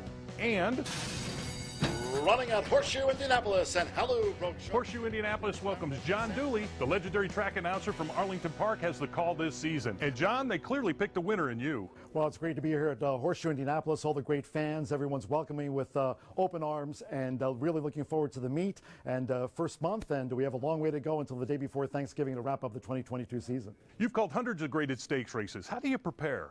Well, they're the top-notch races, of course. We have Indiana Derby Day here coming up in July, the Indiana Oaks, of course. And when you have those top-tier horses, like for many years, I mean, I called 22 runnings of the Arlington Million, called during the winter months at Fairgrounds Racecourse, and of course, they have the big Louisiana Derby we'll talk about. So, of course, you step up your game when you have those big races, and that includes thoroughbreds, quarter horses, and the Indianapolis 500. Join John Dooley for the call afternoons Monday through Thursday. Plus, Google Horseshoe Indianapolis for special events. I'm Big Joe Stasiak. Thanks for watching Legendary Horsepower, sponsored by Horseshoe Indianapolis in Shelbyville.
Horseshoe Indianapolis fans, we do have a late scratch to announce for the first time out of the fifth race. That race is off the turf. The fifth race maiden will now be running the main track at 1 mile and 70 yards. Fifth race now scratch the 7, Clever Kate. Muddy track here and withdrawn by Jay Holden. Fifth race, scratch 7, Clever Kate. All wagers on 7, Clever Kate. That late scratch in the fifth race, refunds will be due. Race 5, the maiden, 1 mile and 70 yards, main track muddy. Scratch 7, Clever Kate, withdrawn by Jay Holden on an off track.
back on the main track in here for race number 4. 5.5 furlongs going to be the distance. No scratches, no changes for race number 4. I think it's a competitive field to kick off today's 50-cent pick 5, 11.99%. Now, if you're not a pick 5 player, you think they're a little bit too hard, too challenging, I certainly recommend it. Just yesterday, we had a pick 5 pool. Over $160,000 was bet into our pick 5 pool, and the winning ticket paid $141,000. A sole winning ticket. One person bet a 50-cent pick 5 and walked away with well over 6 figures. It could be you today, but it can't be you if you're not in the pool. So certainly dive into that pick 5. I think it starts out with a challenging race in here. My Ties Gem, 4-1 on the morning line, goes out for Tony Duran. This is a trainer who's been knocking on the door. It shows 1 for 22, but he's got 11 second and third place finishes. He's had no racing luck thus far, and I think that's going to turn around in a big way in here. My Ties Gem exits a live race where they were the beaten favorite off of a lengthy layoff, and the winner that day, the Devil's Algorithm, came back to win impressively. My Ties Gem going to be a single for me, but I don't think many people are going to be brave enough to single in this spot because this is a challenging race and a challenging sequence. Number 3, Akamai. Rodney Prescott gets the call in here for Bob Dobbs. 18% he's winning at 2 for 12. The top 3 last race were far clear of the rest, and Akamai actually beat My Ties Gem last time out by a neck and had a little bit of trouble at the top of the lane. I thought this one was bumped around a little bit at the top of the stretch and rallied nice for a very good race. Second start off the layoff. They were bet heavily last time out as well at 4-1, 5-1 today on the morning line. And then number 6, Compass Point. If they go fast early, number 6 should be rolling late for Shorty Perez. He gets the call in here for Marion Gorham as she owns Bob Gorham Trains. The 4-year-old by Liam's Map is consistent. 2 wins, 2 seconds, and 2 thirds from the 13-race career. Got the job done last time out, but does take a jump up in class in here. We'll see if they can run through these conditions awfully quick. Already looking to for win number 3 in here. They got the non-winners of 2. It'd be awfully nice if they could go non-winners of 3 right in here for the connections. Compass Point 6-1 on that morning line, and there is plenty of pace to chase in here. We'll see if Shorty Perez can get them up. But it is a wide open race. I am really just taking a stand on My Ties Gem. I was impressed last time out. Someone thought this horse was ready to go. They were the beaten favorite that day on April 26th. It is a difficult sequence. Despite being off the turf, this pick 5 has an opportunity to pay balloons. And usually, I say that some days I know it's not going to pay balloons, but today we got some small field, one small field in there, but it's still, the other races completely wide open. You do not want to miss today's pick 5 sequence. Get those wagers in now. John G. Dooley gives you the call next.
The horses stepping onto the track now for this fourth race sprint.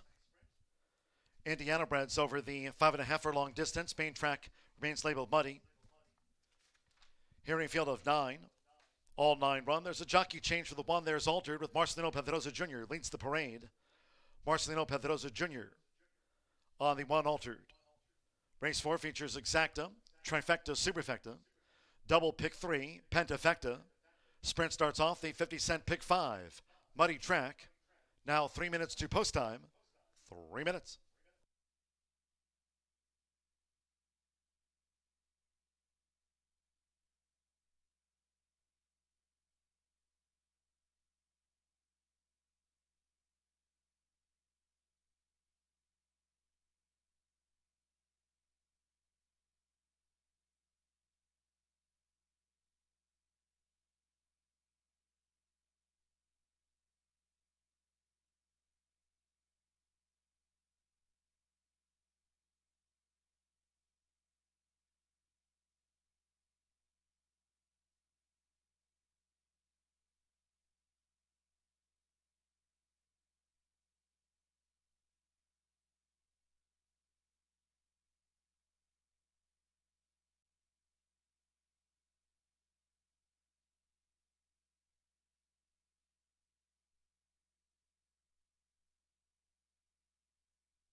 We're now less than 1 minute away from post time for this sprint.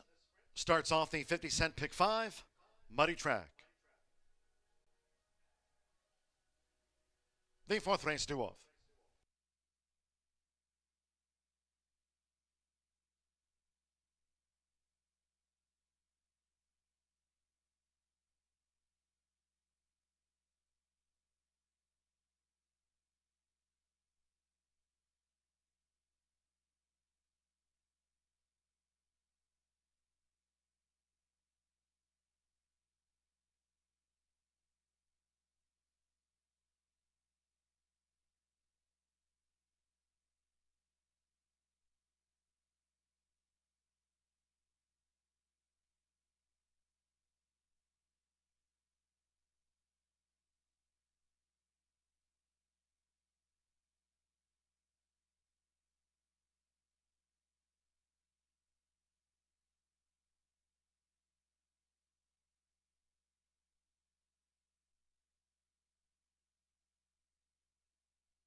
One more look at racing analyst Brian Aragoni's suggested pick 5 ticket.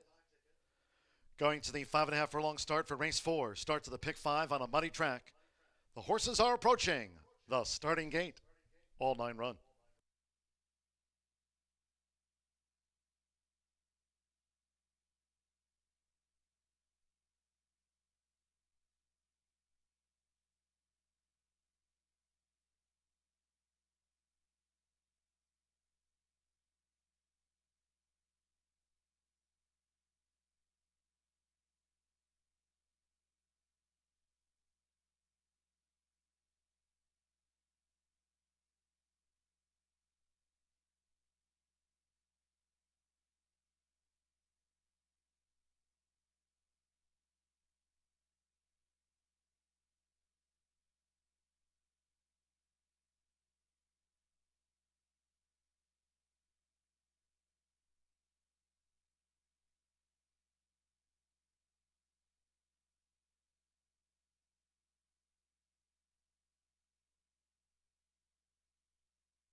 The horses have reached the starting gate.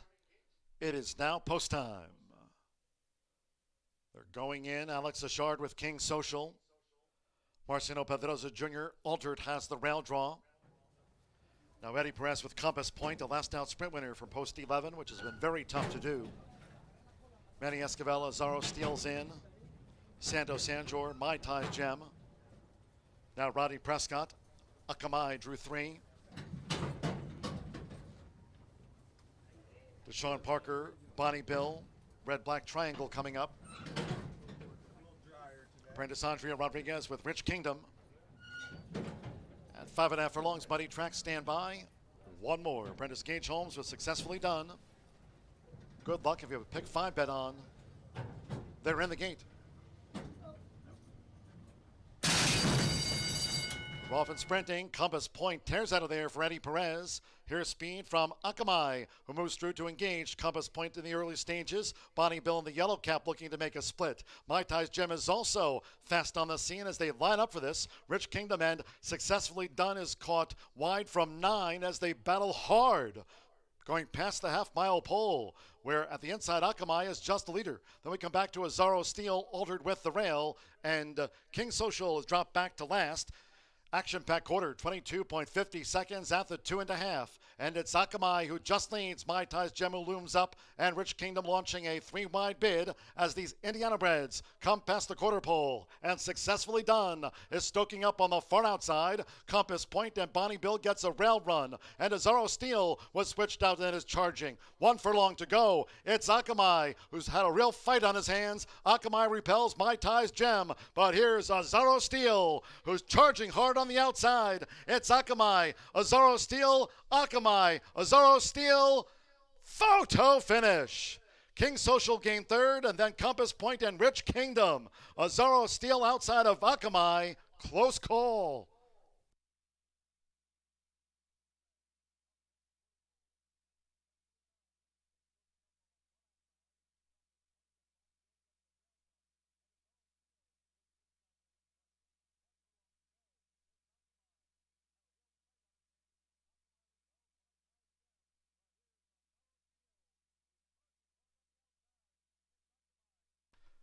Photo finish to the State Bred Sprint.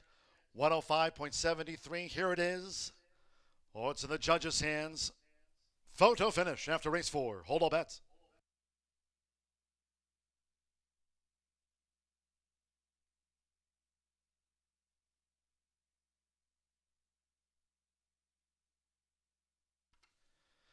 Here's the verdict. 2, Azaro Steel got up on the line.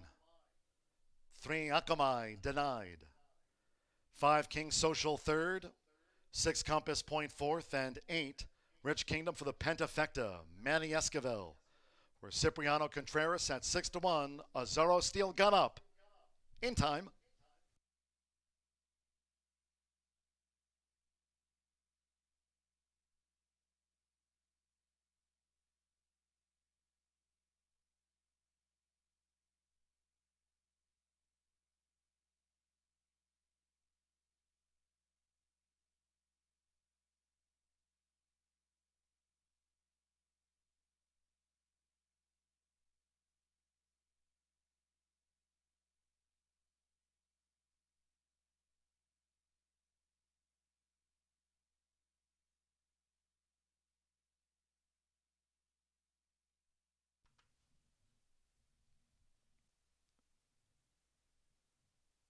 Good finish to the State Bred Sprint, where it was 6-1 on 2. Azaro Steele stepping into the winner's circle gets the Cody photo with Manny Esquivel. Azaro Steele is a 4-year-old big gelding by a strong mandate. Out to the Malibu Moon mare, Propeller Runway, bred in Indiana by Jonathan Wayne Meredith. For Crystal Racing Enterprises and Contreras Stable Incorporated of trainer Cipriano Contreras. Horseshoe Indianapolis congratulates the winning connections of Azaro Steele. 105.73.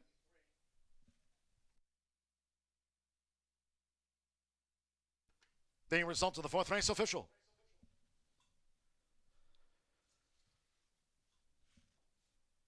Two, three exacta after the win photo, $90.80.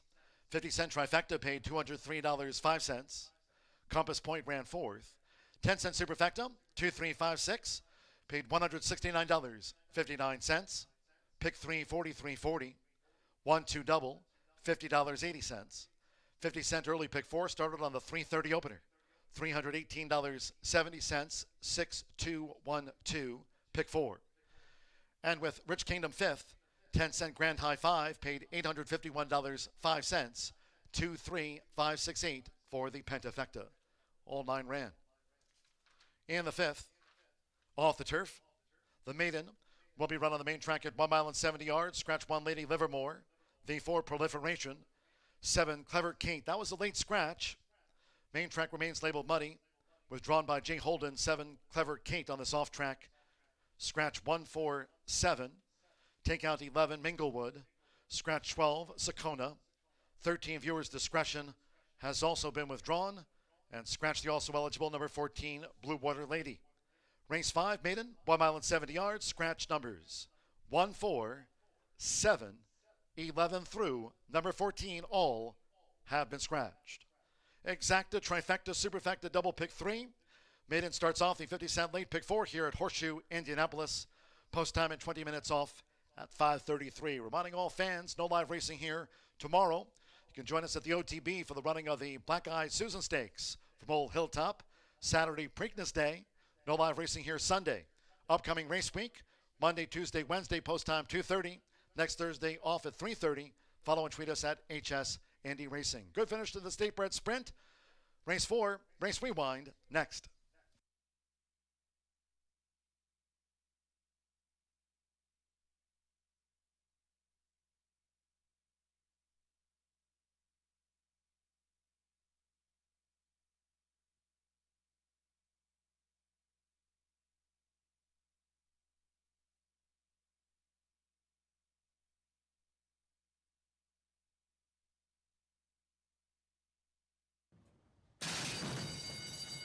Off and sprinting, Compass Point tears out of there for Eddie Perez. Here's speed from Akamai, who moves through to engage. Compass Point in the early stages. Bonnie Bill in the yellow cap looking to make a split. Mai Tai's Gem is also fast on the scene as they line up for this. Rich Kingdom and Successfully Done is caught wide from 9 as they battle hard.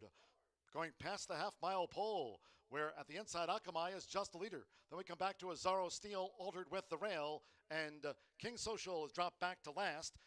Action-packed quarter, 22.50 seconds at the 2.5.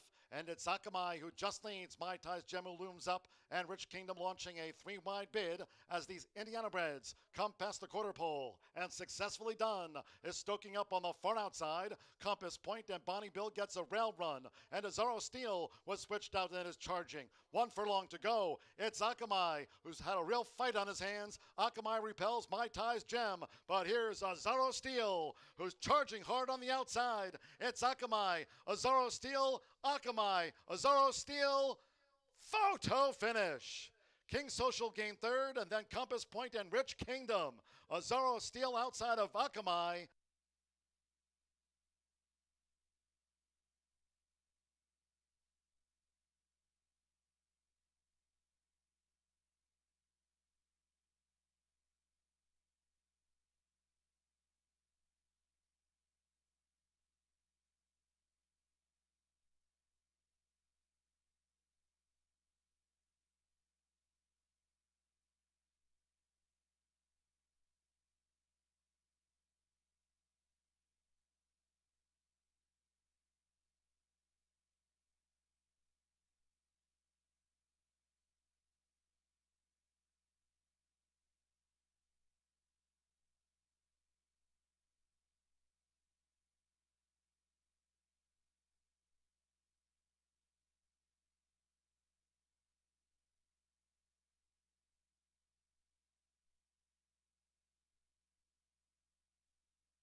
test, right?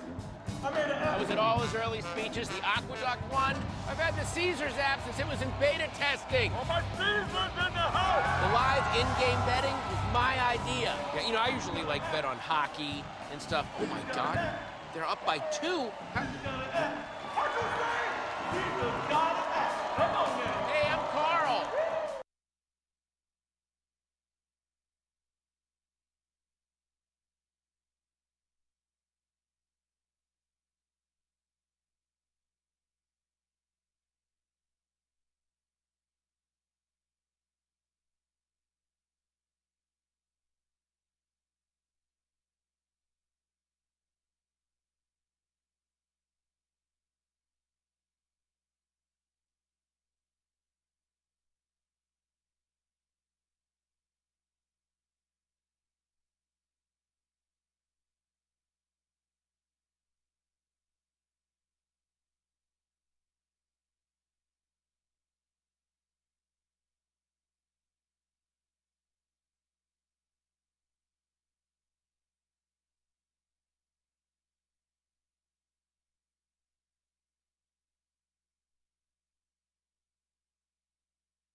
Minutes to the 5th race. We have a filly and mare 3-year-old nut maiden claiming for 25. This was carded for the turf. It is now 1.70 miles on the muddy main track. The 1, 4, 11, 12, 13, and 14 are all out of this race, but it does leave us 8 betting interests. I'm going to go in this race to the 5 on top, Kimalosa's Halo. Josh Morales is aboard for Aaron West, and this one is coming from Mahoning Valley. Tried 6 furlongs, is going 1.70 miles today, so will test 2 turns for the first time. Was in maiden special weight ranks and was well bet in that debut. Ended up an even 4th, kind of weakened there at the end, but has put in a bullet work on May 11th coming into this race and adds blinkers. This is a 4-year-old daughter of Declaration of War, unbridled Songdam, and honestly, with the changing in distance, going down to maiden claiming for the first time, I think in adding blinkers, there's enough upside to her to try to beat the favorite here. But she is 3-1 on the tote board, right behind the top selection at 2-1, the 6, which is who I am going to go with next in my exacta spot, and that is Harvey's Princess. Harvey's Princess gets Deshaun Parker. Ethan West. Ethan is 19% in maiden claiming ranks. This one's 3rd versus similar. Now that was on Pauly over at Turfway Park in the winter. He's had a couple months off, so should be good off the freshening, and is also trying dirt for the first time. This one has ran on turf, Pauly at Turfway, and now it's coming here to Indiana to try dirt for the first time. They wanted turf, sticking to dirt, see what happens. 5 lifetime starts, a couple of seconds, and a 3rd. And I was trying to figure out this one's running style, but honestly, the 2 seconds, the best races that this one has had, much similar outcomes, getting beaten by less than a length in both of those. However, one was coming from 9th in a 12-horse field on the inside and just ran out of room. And then the other one, where he was claimed by Ethan, in December, ended up being setting the pace. So it seems like this guy's pretty versatile. He doesn't have to have it one way. He can do a good job from on or off. So we'll see where he goes here in this race. And then Verkelmint, this is a 10 is who I'm going to go with. Kind of a long shot on the morning line, but with the scratches is getting some action at 5-2. This one, Orlando Mojica is aboard for Joey DeVito. 3-year-old filly by Kilt is how you say that. I like how they added ver on the beginning of it. Anyways, last time I was in a maiden special weight here, April 27th. Has been a maiden claiming, but that was at Oakland at maiden claiming for 75, so not really that comparable, but this is definitely a drop from the last 2 races. A tough race on debut. back in March at Oaklawn. The second place finisher ended up coming back to win, and then kind of went wide with Orlando in the last race at a mile in the 3 path at the turn. But this one maybe can get past some horses and sit towards the inside and make a move there at the end. Maybe 3-year-old filly looks really good here in the paddock as well. 5, 6, 10 for me here in the 5th race. This does start a late 50 cent pick 4 here in our final 4 thoroughbred races, and then we close it out with a quarter horse event in the 9th. I land on the 5 here, Kinamblosa's Halo. There's some tough names in here. Good luck, John Dooley, and good luck to everyone else in your wagering.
The horses coming onto the track now for the 5th race.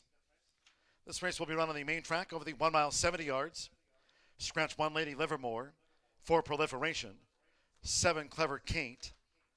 Take out 11 Minglewood, scratch 12 Sakona, 13 Viewers Discretion, and 14 Blue Water Ladies. Scratch the 1, 4, 7, 11 through number 14, all have been scratched. Muddy track. Race 5 of today's 9 with exacta, trifecta, superfecta, double. Pick 3 starts at the 50-cent late. Pick 4 here with the maiden. 3 minutes to post time. 3 minutes.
One minute to post time.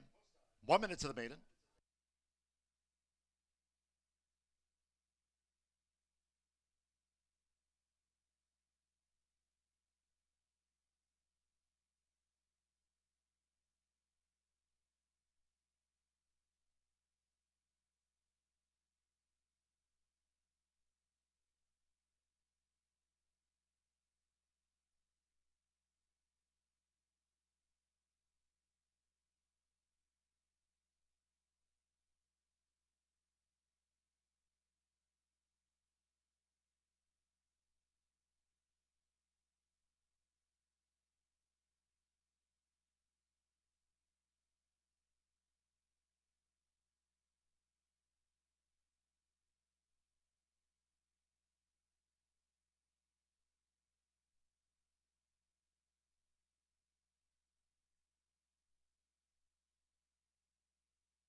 The maidens making their way down to the 1 mile 70-yard start.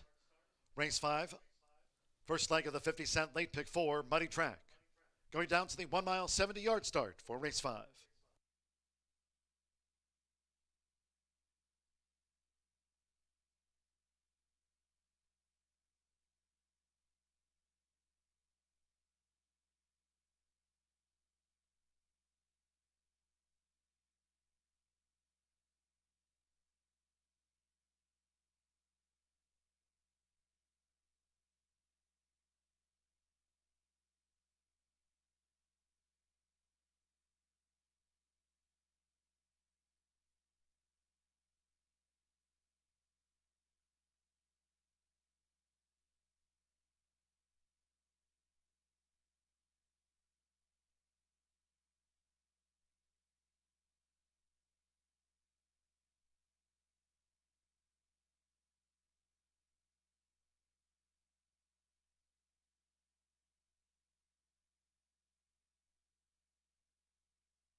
The horses have reached the starting gate.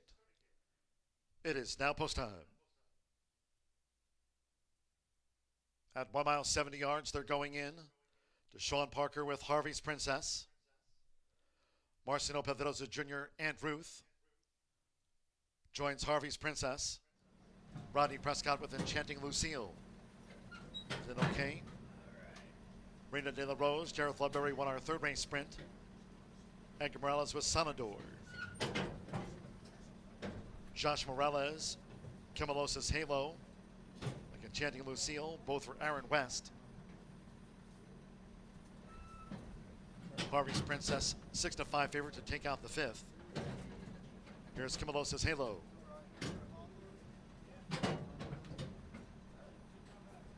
Stand by one more. Twice started for Klimt. Orlando Mojica for Jimmy DeVito at 1 mile 70 yards. Muddy track here at Horseshoe Indianapolis. They're in the gate. And they're off. And toward the inside, there's Reina de la Rose who strikes out. Sanador showing speed, and Kimalosis Halo is also moving up in between horses as Ann Ruth holds her position at the rail as they round the first turn. It's Ann Ruth.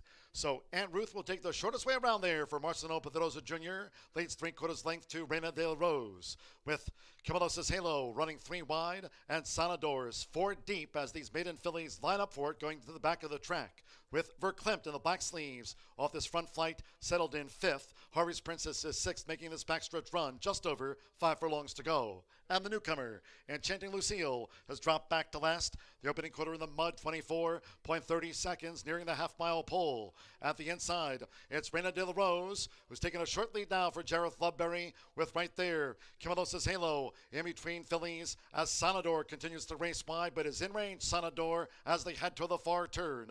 Verklempt and nearest the inside is Aunt Ruth. We draw to Harvey's Princess and Enchanting Lucille. Half-mile, 48.08 seconds. Sanador's move now at the 2.5. It's Sanador up to take the lead from Kimalosis Halo, as moving up on the outside is Verklempt, and farther out right with her, Enchanting Lucille is getting into top gear as they come past the quarter pole. Verklempt, Enchanting Lucille with a wide circle, and to the inside looking to gain ground is Aunt Ruth with the white cap. Sanador drops back 3/4. 1 minute 13.85 seconds. It's Verklempt. Verklempt gets those left-handers from Orlando Mojica. Verklempt just clings on to Enchanting Lucille, who's driving hard for Rodney Prescott, but is beaten now by Verklempt. The third time will be the charm. Verklempt out to the maiden ranks.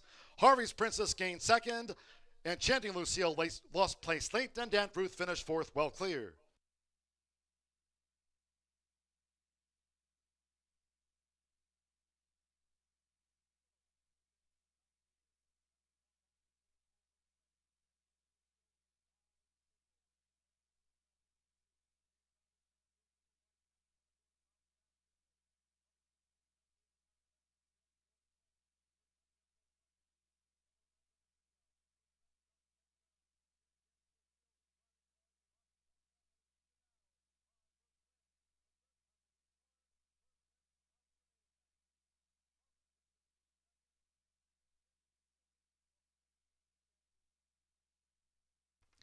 10-6-8-2.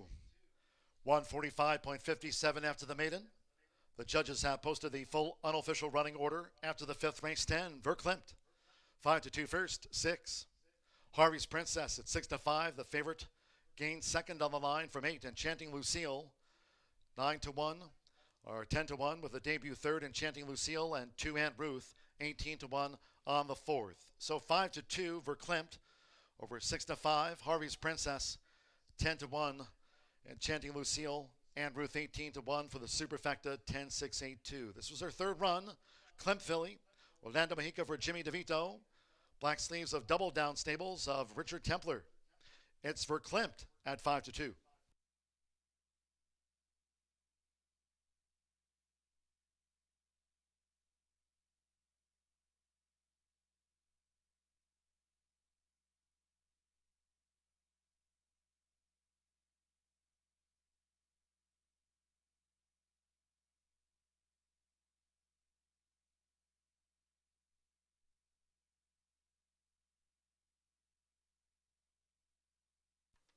Returning to the winner's circle, the 10, Verklempt with Orlando Mexica.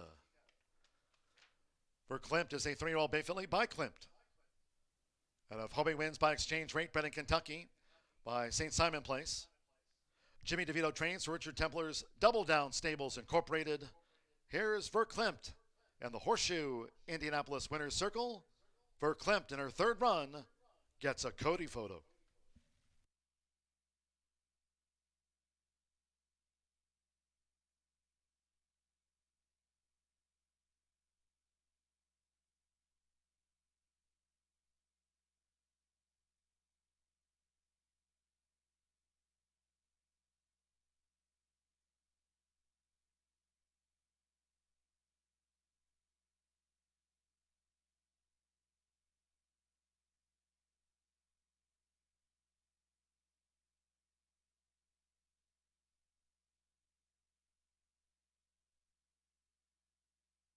The result of the fifth race official.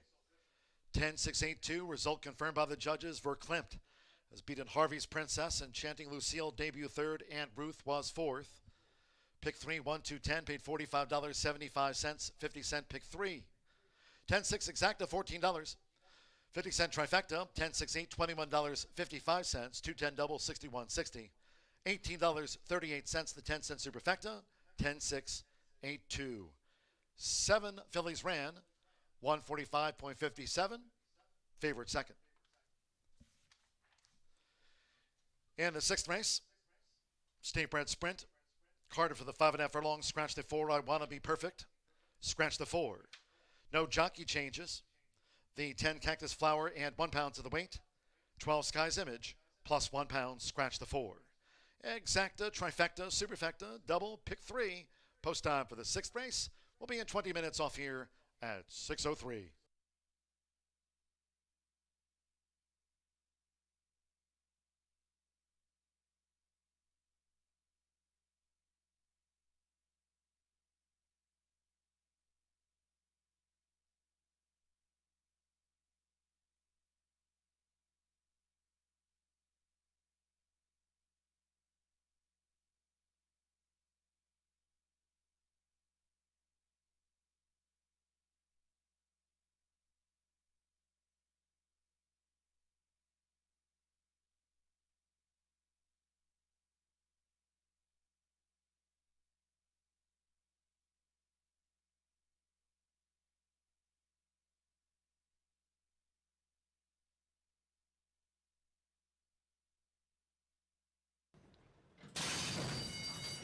And they're off. And toward the inside, there's Reina de la Rose, who strikes out. Sanador showing speed, and Kimalosa's Halo is also moving up in between horses as Aunt Ruth holds her position at the rail as they round the first turn. It's Aunt Ruth. So Aunt Ruth will take the shortest way around there for Marcelo Pedrosa Jr. Leads 3/4 length to Reina de la Rose, with Kimalosa's Halo running 3 wide and Sanador's 4 deep as these maiden fillies line up for it going to the back of the track. With Verklempt in the black sleeves off this front flight, settled in 5th. Harvey's Princess is 6th, making this backstretch run just over 5 furlongs to go. And the newcomer, Enchanting Lucille, has dropped back to last.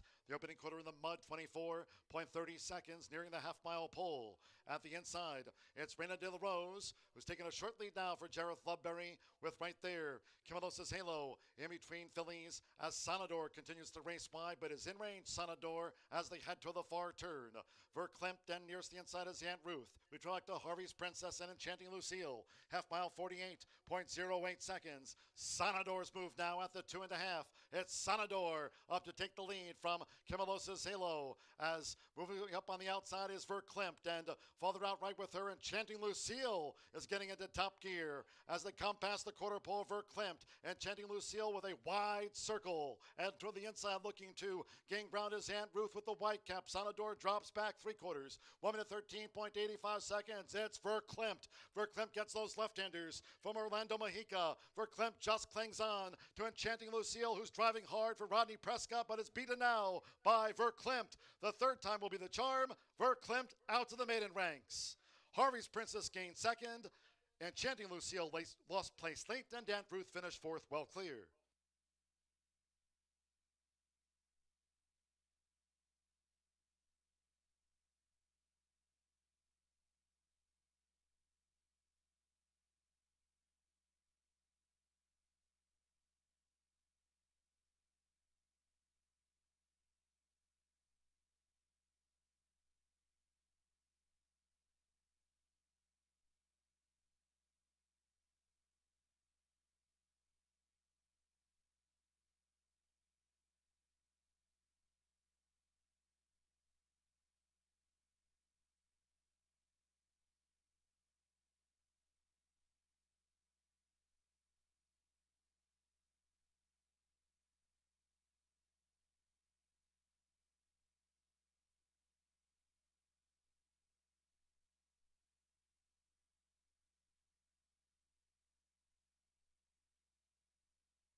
11 minutes to the 6th race as it does get just a little cloudy down here. Looks like there's a little bit of sprinkles starting to come down that I can't really see unless I'm looking on the camera. So we didn't order more rain, just for the record. This is an Indiana Red Filly Mare 3-year-old and up allowance, 5.5 furlongs on the dirt. The 4 I Want to Be Perfect is out. I did have on my selections, but I ended up finding, I think, a nice alternative. I'm going to go with the 10 here in this field, Cactus Flower. Rodney Prescott is aboard for Randy Matthews, 2 veterans, I must say, and 2 awesome guys. Randy is 20% in the allowance ranks, and this one hasn't raced since last year, so is making its 2022 debut, but 3 lifetime starts and never out of the money, a first, second, and a third. And if you look back, was second, just being ahead last time, just got out-knotted. You hate to see it, Randy, you hate to see it. That was at 6 furlongs, is down to 5.5, which has worked out for her before. 3-year-old filly by Runaway and Hyde, and a Cactus Joe is the dam, a very nice dam. So I really think this one's going to come out guns a-blazing for Randy Matthews, and it's always been well bet, except on that debut where she was 27-1, but they figured out that she had talent the next time and won by 5 at second asking. So I think she fits in here with these ladies just fine. She ran against Lashes before, and a couple others. And then I'm going to go to the 1, Lady Veneer. The 10 right now is on the board at 6-1, and my 1, Lady Veneer, is 8-5. Deshawn and Michelle have good numbers together, and this one won on debut by a nose. Really, really dueled at the 8th. Just looked like she wanted it really bad, and you love to see that, especially with these young ones, first-time starters. It gives you a lot of hope for the future. That was back on April 27th. It was at 5 furlongs, at 5.5 today. It's a question mark. A lot of mine here are coming, my top 2, I'm sorry, are, you know, first time with winners, second time with winners. So I went with the ones that haven't had as much racing experience, but I think have a lot of talent. And then I am going to go to the 9, Speedy Delivery. Gage Holmes is aboard for Michelle Elliott. So Michelle's got 2 chances in here, and so does Gennaro Garcia, has 2 trainees. The 9 right now is on the board at 5-1, my 1 being the current favorite at 9-5. This one, man, what an impressive debut. Put up a 75 Brisnet speed figure at 5 furlongs on April 27th. The second place finisher Climber came back to win next out, who finished behind Speedy Delivery with Gage aboard. They won by over 3 lengths. This one made a sweet move, vied between horses, and then you love to see hand drive. When these horses, especially first-time starters, finish like that, again, you know they have talent. This is a 3-year-old filly by Tail of Akati. Looks really good in the paddock here. As you can see, she's on her toes and ready to go. So I've got 10-1-9 here for me in the 6th race. It says house, a 50-cent pick 3 on races 6, 7, and 8. Good luck.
Coming onto the track now for the 6th race.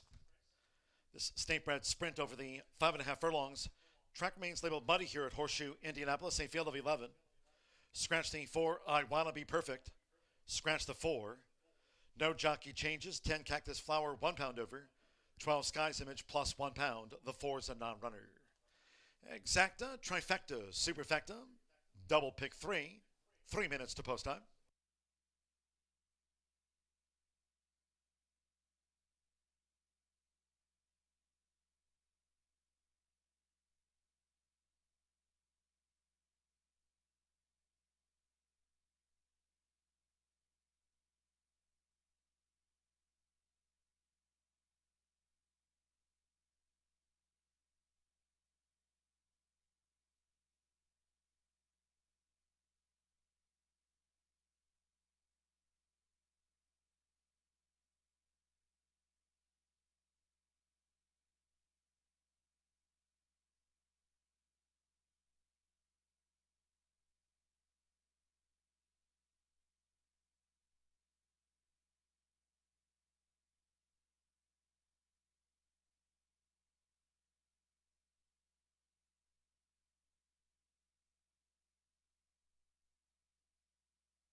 Two minutes.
We're now less than 1 minute away from post time. You have less than 1 minute.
The horses are approaching the starting gate.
Arriving at the gate,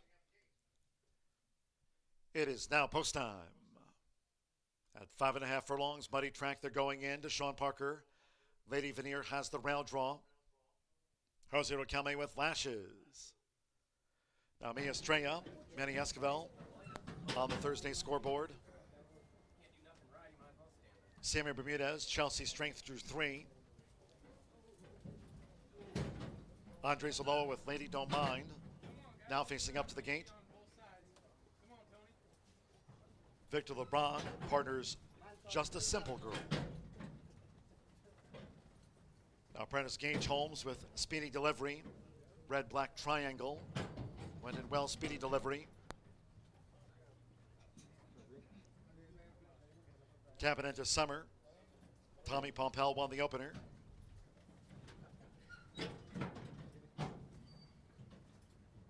Ronnie Prescott with Cactus Flower. Now 2 back. Speed Justice. Joe Ramos won the second race maiden for Randy Klopp. That was Snooty. Here's Speed Justice. Speedy Delivery, 2-1 sprint favorite on a muddy track. Stand by, one more. Sando Sanjor with Sky's Image to complete the line.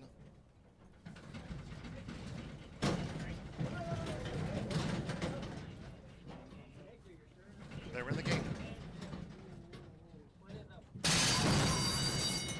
And they're off. Sweet Justice broke sharp.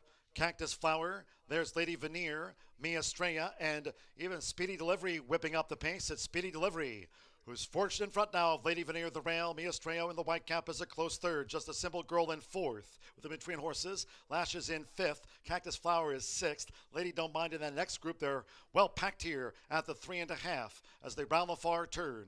And then on the far outside, looking to gain ground is Sweet Justice. We come back then in the pack to held up toward the inside is Chelsea Strength. Sky's Image is wide, and also tapping into Summer in and amongst those back markers. Quarter was 22.61 seconds with under a quarter of a mile to run. Speedy Delivery spins them in.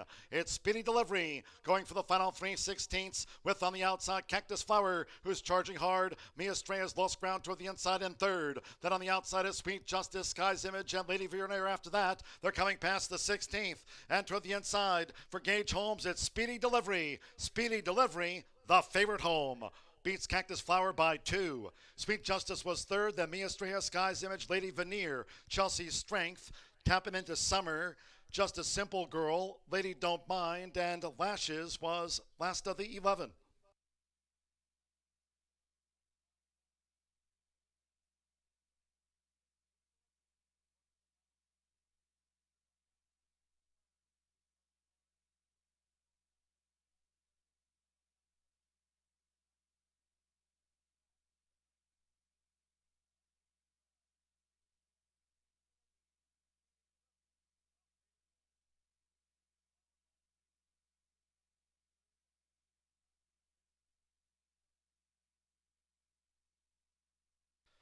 Nine, 10, 11, 2. 9, Speedy Delivery takes out the sprint at 9-5. Number 10, Cactus Flower, 3-1 second, 11. Sweet Justice at 14-1 third, and at 10-1 2. Mia Estrella Rounds out the superfecta. So it's 9, 10, 11, 2 after the Phillies Mare Sprint. 105.10. Gage Holmes, Michelle Elliott. The team here with the tail of a Cotty filly. Speedy Delivery at 9-5. Favorite takes out the Phillies Mare Sprint.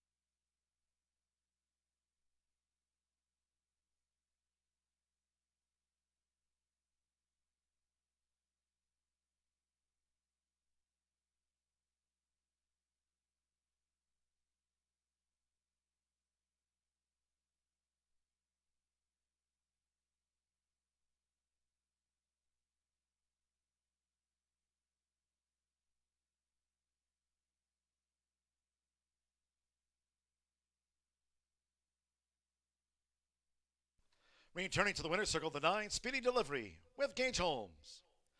Speedy Delivery is a 3-year-old dark bay or brown filly by Talavacati. And a Fancy Girl by Successful Appeal, Brennan, Indiana by Richard W. Huddleston. Michelle Elliott trains. Owned by breeder Richard W. Huddleston and Michelle Elliott's Elliott Racing LLC. Horseshoe Indianapolis congratulates the connections of Speedy Delivery. She's now 2 for 2. 105.10. That's the 9-5 sprint favorite.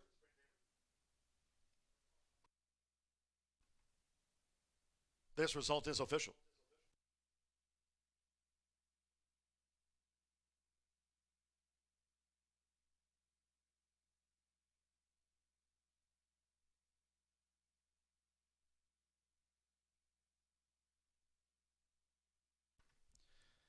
Results and prices after the Phillies Mare Sprint. 9-10 exacta paid $24.60, 50-cent trifecta. 9-10, 11, $36.35. 10-9 double for $22. $42.15. The 10-cent superfecta. 9, 10, 11, 2. Mia Estrella ran fourth. And again, that 50-cent pick 3. 2 with the 10, with the 4 and or 9. And the Phillies Mare Sprint pick 3 for $53.60. 4 was a non-runner. Favorite first. 11 ran. 105.10. Muddy track. Couple more thoroughbred races to go, and then we'll close with that quarter horse maiden. Last of the day, over the 330 yards. Muddy track, no wind. 7th race is off the turf. Scratch from the maiden. 2 Accuse. 3 Already Charming. 4 Megan's Knoll. 5 Missoni. Take out the 6, Take Joy. Scratch 8 Keone. 9 Livy B. No show, no trifecta, no superfecta, and no 10-cent Grand High 5 Pentafecta bet featured. Mile and a 16th on the main track for the maiden. Scratch the 2, 3, 4, 5, 6, 8, and the 9. Race 8 will close with a mile for the thoroughbreds. Again, quarter horse maiden over the 330 is the last of the day. Race 8 over the mile. There are no scratches and no jockey changes. In the 8th, the 7 Princess Lenny, corrected weight to read double bug, 112. Brian Rivera now claims the 7-pound apprentice allowance. 7 Princess Lenny, corrected weight, double bug, 112 for 7 Princess Lenny. No scratches in the 8th race mile. Post time for the 7th race. The maiden at 1 mile and a 16th at 6:33.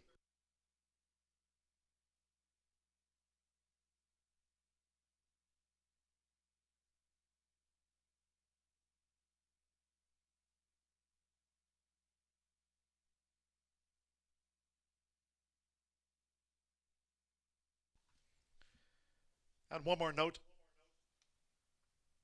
Fans, please note in the 8th race, after her win on Speedy Delivery in that 6th race sprint, Gage Holmes will now claim a 7-pound apprentice allowance going forward with 5 career wins. Corrected weight in the 8th race, number 5 Embroiled. Gage Holmes now double bug, 112. 5 Embroiled, corrected weight, Gage Holmes, just winning her 5th career race on Speedy Delivery. 5 Embroiled in the 8th race. Corrected weight now, double bug. Gage Holmes claims the 7 pounds. 112 corrected weight. Double bug for 5 Embroiled.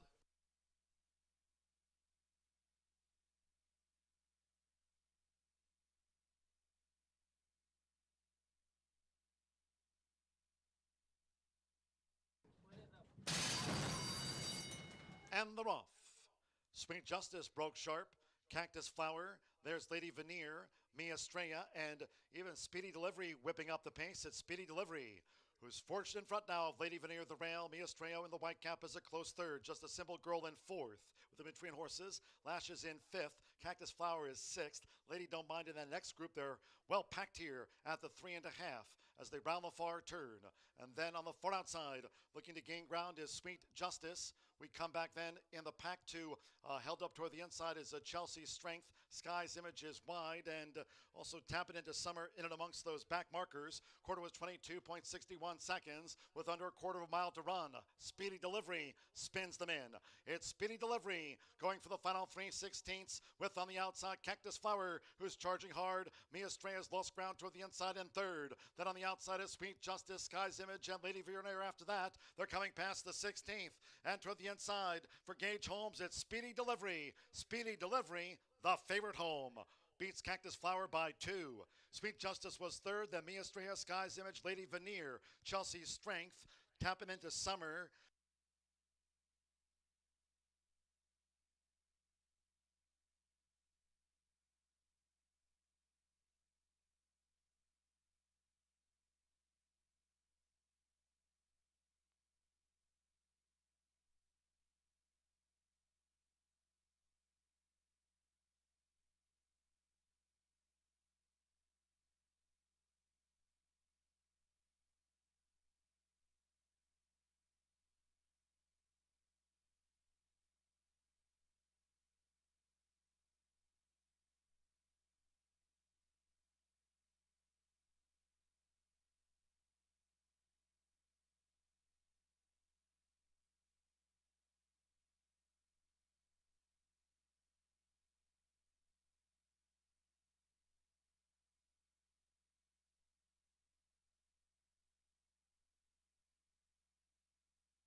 Fans, let's take a look at today's Horseshoe Indianapolis edition of This Week in History. 15 years ago, this week, here at Horseshoe Indianapolis, jockey Otto Thorwarth guided Mo Faster to victory in a $15,500 allowance race here. It was one of 2 wins on the card that day for Otto Thorwarth. This week in Horseshoe Indianapolis history.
Race number 7 kicks off our final pick 3 of the day, and the late daily double in here goes out for the last 2 thoroughbred races. We do have a quarter horse race coming up in race number 9, so still plenty of action to chase your losses or double your winnings in here. As we're scheduled to be on the turf course. The maidens do come off the turf course in here now on the main track. Note the distance, 1 mile and a 16th. Oftentimes we've seen those distances vary when they come on the main track, whether it's a mile, mile and 70. This one scheduled to be 1 mile and a 16th. Plenty of scratches. Take out 2, 3, 4, 5, 6, 8, and 9. Who's left, you ask? The 1, 7, 10, and 11. The main track only does get in this spot in here for Midnight Makes Sense. Cannon scheduled to ride Eddie Keneally, winning at 22% on the year. Now, I haven't seen a ton of Eddie Keneally horses here at Horseshoe Indianapolis because this will be the first start of the year, and I'm in my first season here at Horseshoe Indianapolis. So I did a little research on how he's done recently at Horseshoe Indianapolis or Indiana Grand. Wins at 27% over the last 5 years. Taking it a step further, how does he do when he gets Mr. Cannon aboard? 54%. That's not in the money. He's winning at 54% at this track with this rider. When they team up, they're 50%, over 50% to get the money in here. They face a field of 4. The Connections did the rain dance. They got the rain yesterday. We are off the turf course. Summerhill Farm. This will be the second start with trainer Eddie Keneally. This is a homebred in here for them, the Kentucky bred by Street Sense. I know that the Keneally team would love to get Summerhill Farm a winner's circle picture in only their second start as teammates. Lightly raced, only one career start. It came at Mahoning Valley. It didn't really jump off the page. I thought it was even running style, but by Midnight Visit should absolutely handle 2 turns all day long. The average winning distance for Midnight Makes Sense is over 8. Yes, over 1 mile is the average winning distance for all the siblings. By Midnight Visit, I think should handle the stretch out. Has been training consistently at not only Churchill but also Keeneland as well, and they find themselves in a good spot with a small field.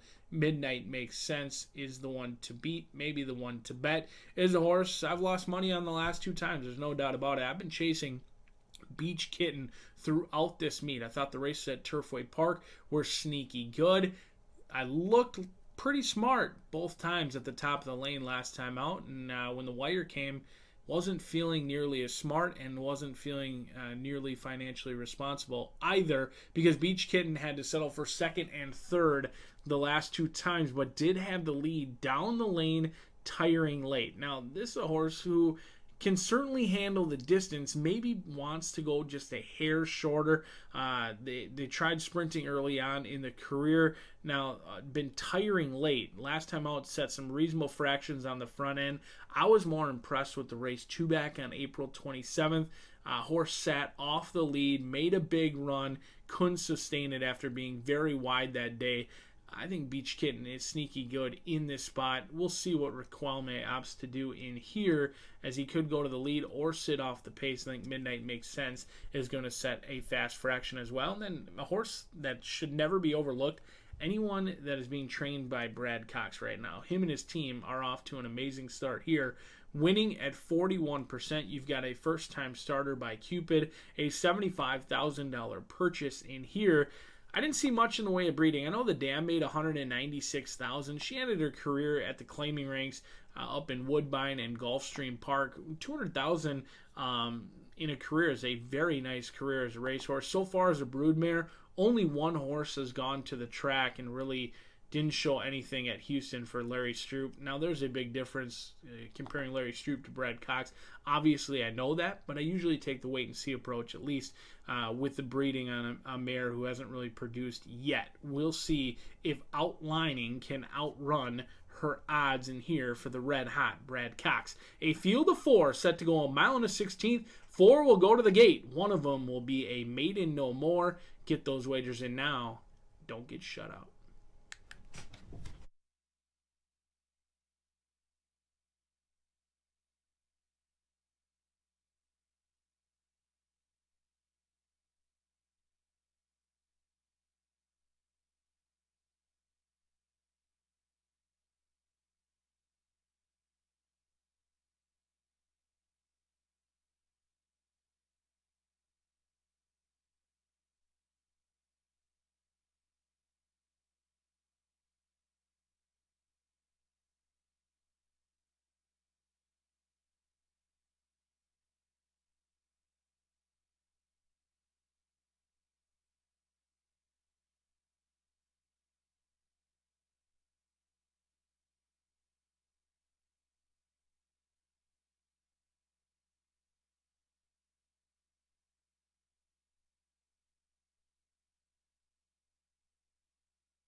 The maiden fillies coming onto the track now for the 7th race.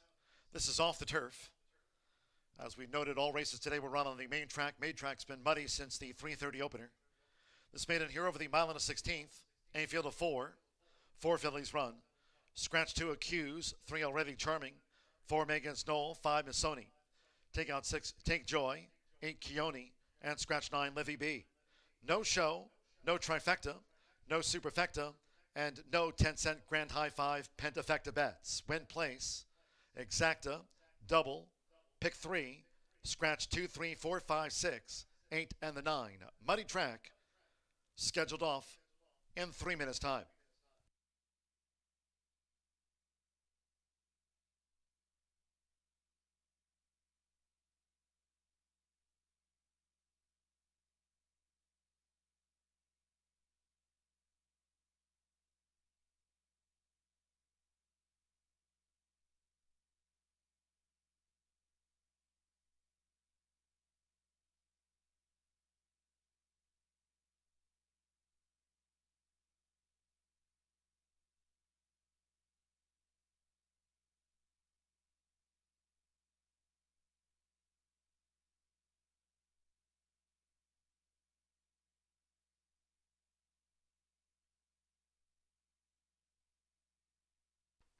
2 minutes to post time. 2 minutes.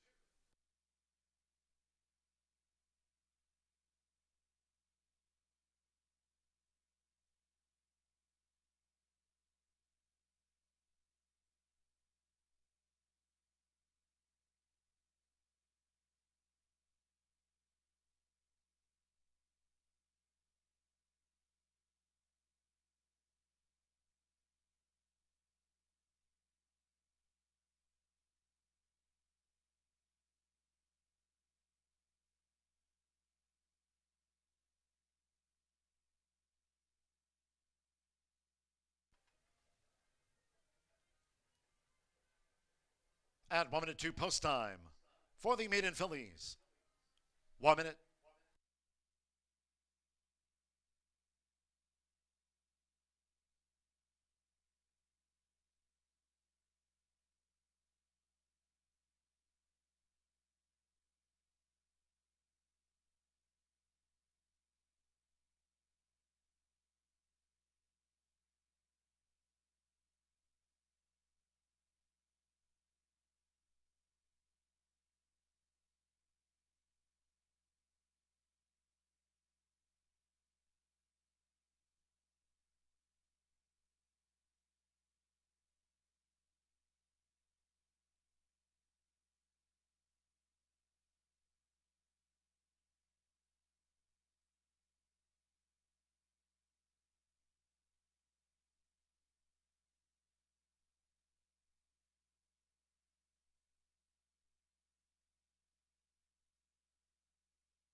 The horses are approaching the starting gate, going down to the mile and a 16th start for the maiden fillies.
The horses have reached the starting gate.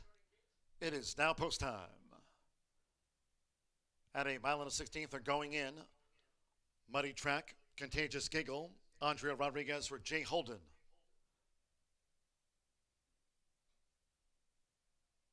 On debut, Contagious Giggle. Outlining Manny Esquivel from Brad Cox. Loads even money favorite over the mile and a 16th. 8 times raced Beach Kitten, Jose Riquelme for Gennaro Garcia, and one more, the second time starter. Street Sense Philly, Midnight Makes Sense, Declan Cannon for Eddie Keneally's main track only. Midnight Makes Sense. It's even money outlining over the mile and 16th. Money Track here at Horseshoe Indianapolis. They're in the gate. They're off. Beach Kitten springs away, outlining the newcomer, Contagious Giggle in the red cap, and there's Midnight Makes Sense, who strides up on the outside as they head toward the first turn. It's the Great Cupid filly, outlining who just leads Beach Kitten, and outlining floats Beach Kitten wide. Nearest the inside is Contagious Giggle, who has a gaping hole as they go to the back of the track, and with Declan Cannon, Midnight Makes Sense is last of the quartet. It's Beach Kitten, who's forged ahead now for Jose Riquelme, but well out into the track. Beach Kitten, and with Manny Esquivel outlining, reclaims the front. They have 6 furlongs to go. With Andrea Rodriguez, Contagious Giggle holds the position at that wet track rail, and Midnight Makes Sense is last of the 4 as Beach Kitten continues to spar here with outlining. The quarter was 24.93 seconds for the run to the half-mile pole. It's Beach Kitten. Beach Kitten narrowly from outlining as Midnight Makes Sense now starts her bid up on the outside for Declan Cannon and looks to draw in. Beach Kitten still battling outlining as they round the far turn. Contagious Giggle, the one who's now tailed off. Half mile in 49.19 seconds inside 3 furlongs to go. It's outlining. Outlining has taken the lead coming toward the quarter pole from Beach Kitten, who vied early with outlining, who now has the upper hand. And Midnight Makes Sense put to an all-out drive as outlining for Manny Esquivel leads Beach Kitten, Midnight Makes Sense, and Contagious Giggle for home after 3 quarters on a muddy track in Indiana at 1 minute 14.09 seconds. Outlining leads, 1 furlong to go, and outlining has slipped away from Beach Kitten, and Midnight Makes Sense, who's now gained second. Beach Kitten is third. Contagious Giggle well beaten by outlining. Manny Esquivel for Brad Cox, and outlining strolls home. Midnight Makes Sense was second, and Beach Kitten finished third.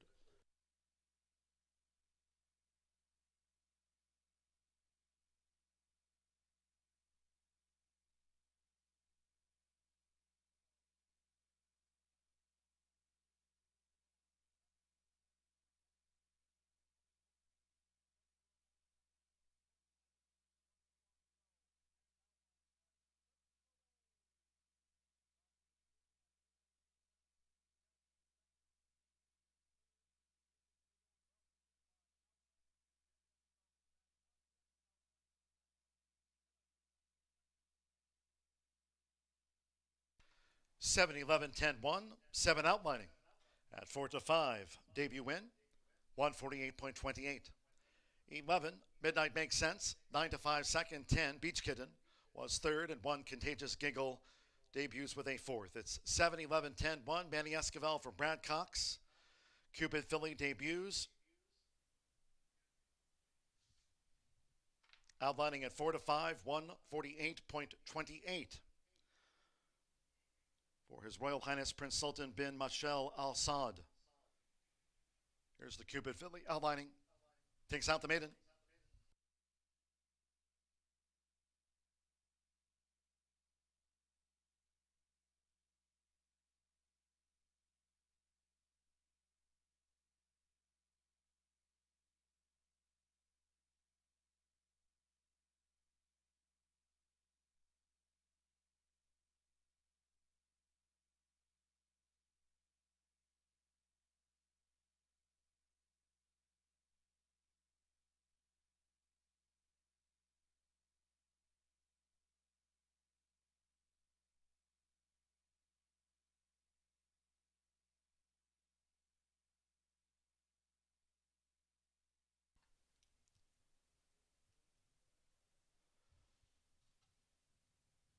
Returning to the winner's circle, the 7 outlining with Manny Esquivel.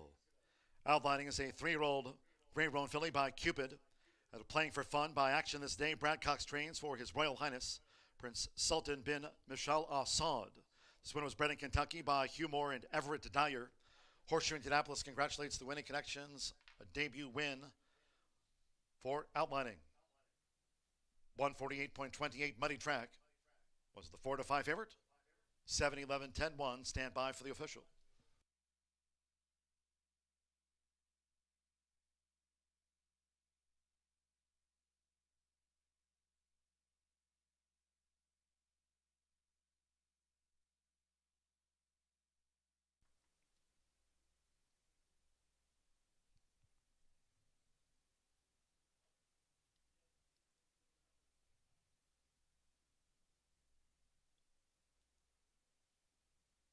That result now confirmed by the judges.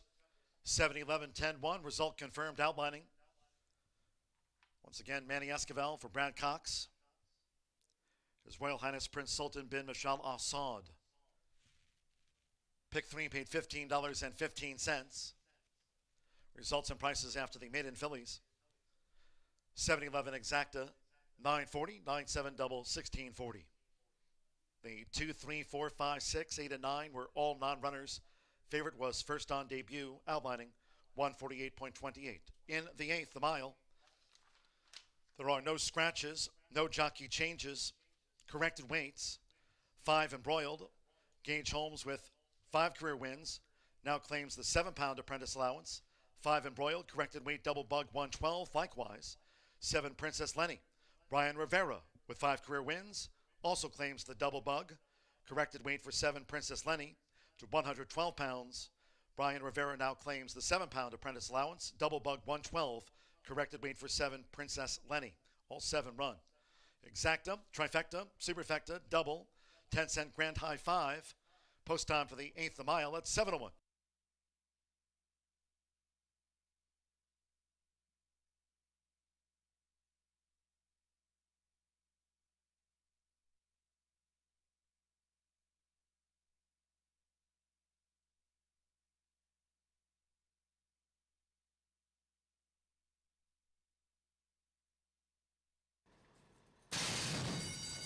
They're off. Beach Kitten springs away, outlining the newcomer, Contagious Giggle in the red cap, and there's Midnight Makes Sense, who strides up on the outside as they head toward the first turn. It's the Great Cupid filly, Outlining, who just leads Beach Kitten, and Outlining floats Beach Kitten wide. Nearest the inside is Contagious Giggle, was a gaping hole as they go to the back of the track, and with Declan Cannon, Midnight Makes Sense is last of the quartet. It's Beach Kitten, who's forged ahead now for Jose Riquelme, but well out into the track. Beach Kitten, and with Manny Esquivel, Outlining reclaims the front. They have 6 furlongs to go. With Andrea Rodriguez, Contagious Giggle holds the position at that wet track rail, and Midnight Makes Sense is last of the 4 as Beach Kitten continues to spar here with Outlining. The quarter was 24.93 seconds for the run to the half-mile pole. It's Beach Kitten. Beach Kitten narrowly from Outlining as Midnight Makes Sense now starts her bid up on the outside for Declan Cannon and looks to draw in. Beach Kitten still battling Outlining as they round the far turn. Contagious Giggle, the one who's now tailed off. Half mile in 49.19 seconds inside 3 furlongs to go. It's Outlining. Outlining has taken the lead coming toward the quarter pole from Beach Kitten, who vied early with Outlining, who now has the upper hand. And Midnight Makes Sense put to an all-out drive as Outlining for Manny Esquivel leads Beach Kitten. Midnight Makes Sense and Contagious Giggle for home after 3 quarters on a muddy track in Indiana at 1 minute 14.09 seconds. Outlining leads, 1 furlong to go, and Outlining has slipped away from Beach Kitten, and Midnight Makes Sense, who's now gained second. Beach Kitten is third. Contagious Giggle well beaten by Outlining. Manny Esquivel for Brad Cox, and Outlining strolls home. Midnight Makes Sense was second, and Beach Kitten finished third.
Back down here in the paddock for the final thoroughbred race on the card, 1 mile the distance, all of them bred right here in Indiana, looking for their second career win. A field of 7 will go to the gate, and I found this race very challenging. I think I had about 3 or 4 different horses on top throughout my handicapping when I went through it, went back through it, but one thing I do know and I trust is that the connections of Mambasita are bound to heat up. Tim Glyshaw, Tommy Pompel. These guys are not off to their accustomed start. Now, Tim Glyshaw is winning at 14%, 21% around the country, but anywhere he goes, he's no stranger to picking up those paychecks down in the racing office, and I like how patient they've been with this 4-year-old filly by Flashback. It's for a horse who's been here for some time, has been consistently working out in the morning, hasn't been seen since last year, makes the 4-year-old debut in here, is eligible for a tag, but many of them are.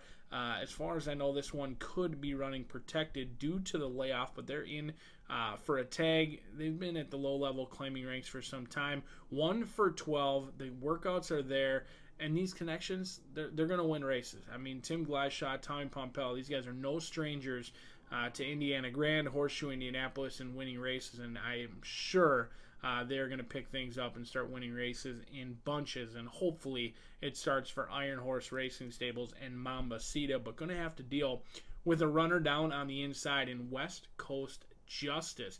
Qualme gets the call in here for Lily Gonzalez, 1 for 10, 3 second-place finishes. This is a horse who started the career, and it was incredibly promising at the maiden special weight level.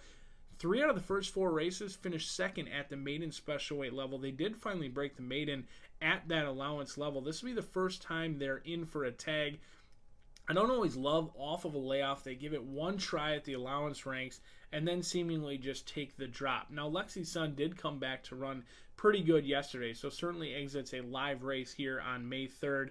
Not sure what to make of the drop. Sometimes I do prefer horses that have always been at that level versus big class droppers in here, because this is an Indiana bred early on in a long season that's now eligible for a tag of $12,500 as a better alone. Not talking about an owner or anything like that. I just wasn't sure what to make of that move. Stretches out, second time off the layoff. On paper, there's a lot to like. The move, maybe it's just a pay grab, and maybe other people will be scared away and they won't claim this one. But an Indiana bred for this price early on in the meet with conditions as well.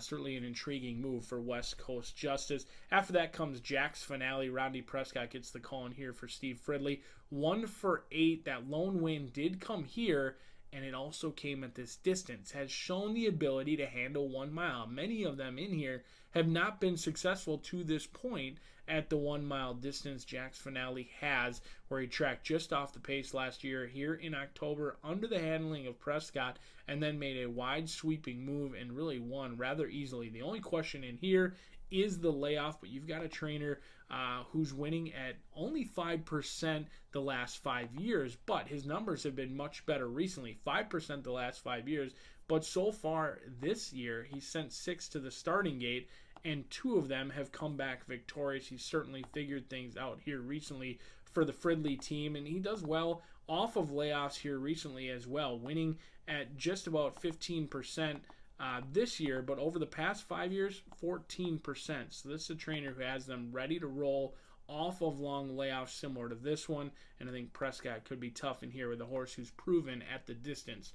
6, 1, and 2 for me as the field of 7 goes out for the final thoroughbred race on the card. Do not forget, live racing returns next week on Monday. We'll see y'all then. Good luck.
The horses are coming onto the track now for the 8th race, this Fillies Mares Mile.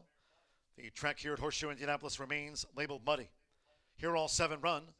No scratches, no jockey changes. Once again, weight corrections. 5 embroiled. Gage Holmes now with 5 career wins will claim the 7-pound apprentice allowance going forward. 5 embroiled, corrected weight, double bug, 112. Likewise, 7 Princess Lenny, Brian Rivero with 5 career wins, now claims the double bug. 7 Princess Lenny, corrected weight to 112 pounds, as Brian Rivero now claims the 7. Exacta, trifecta, superfecta, double, 10-cent grand high 5, all 7 run, pentafecta bet, 2 minutes to post time, off, just past the top of the hour.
We're now less than 1 minute away from post time. This Fillies Mares Mile, a muddy track, due off soon.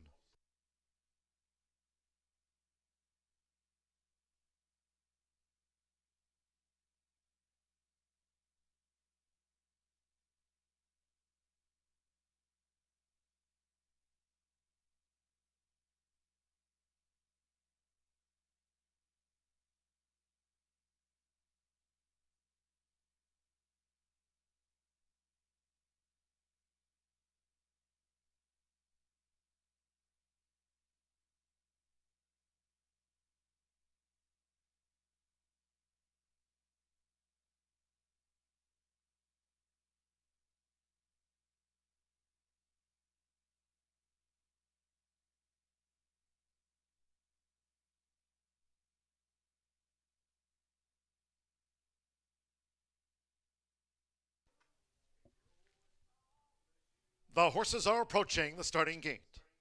Going down to the mile start.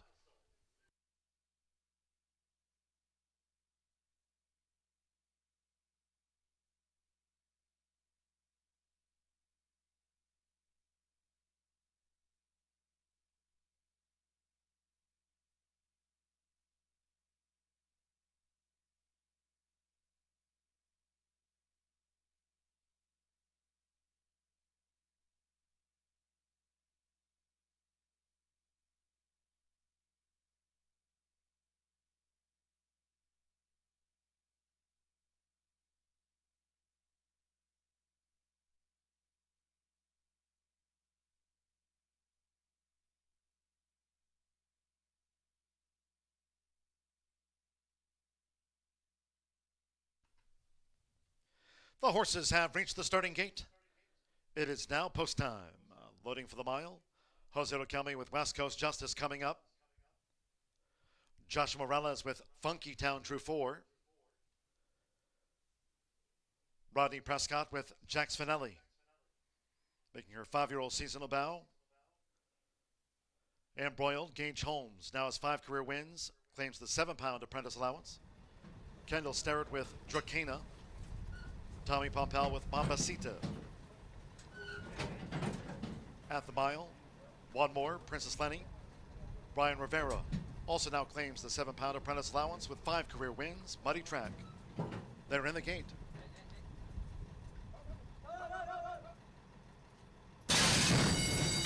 They're off. Jax Finelli. There's Princess Lenny.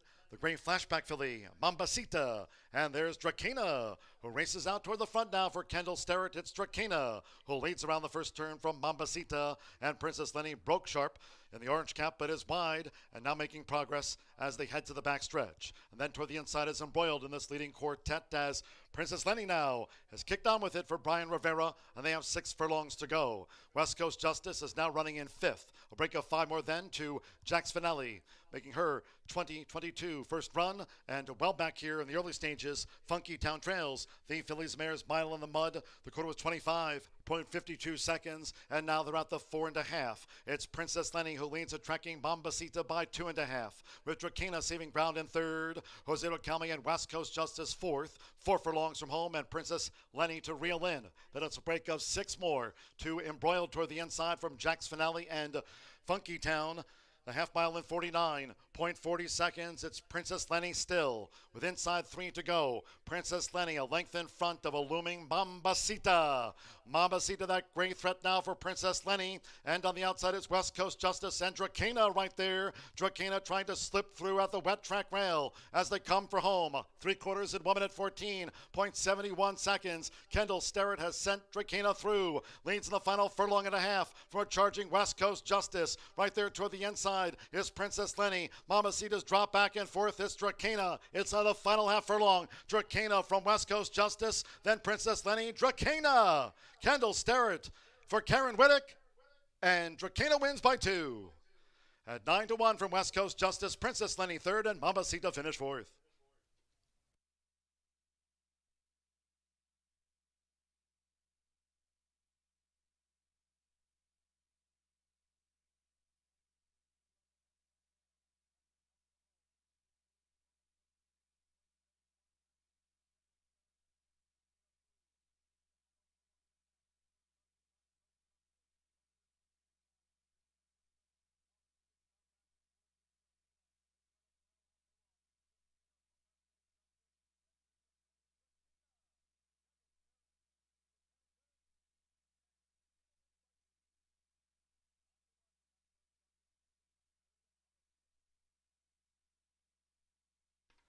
Three 176. 3 Drakena. 9-1 first. The 1 West Coast Justice at 7-5 was second. Number 7, Princess Lenny. 7-1 third, and the 6 Mambasita. 2-1 on the 4th. 142.17. Kendall Sterrett's first ride of the season here for Karen Whittick. 9-1 Drakena. The Arch filly. 142.17.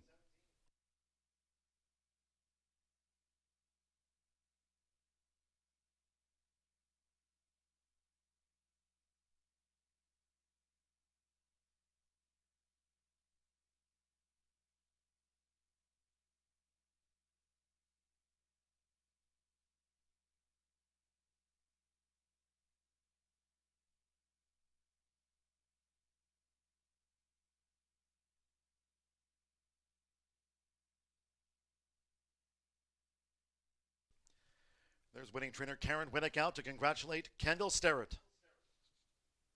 Gets the 9-1 Arch filly home. Takes out the Fillies Mares Mile.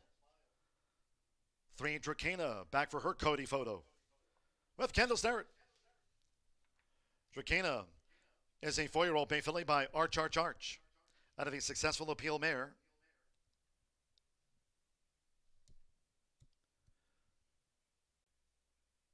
Marfa the Boss, the dam hero of Drakena. This winner was bred in Indiana by Karen Whittick. There's Karen teaming here with Kendall Sterrett. It's a 9-1 win for Drakena.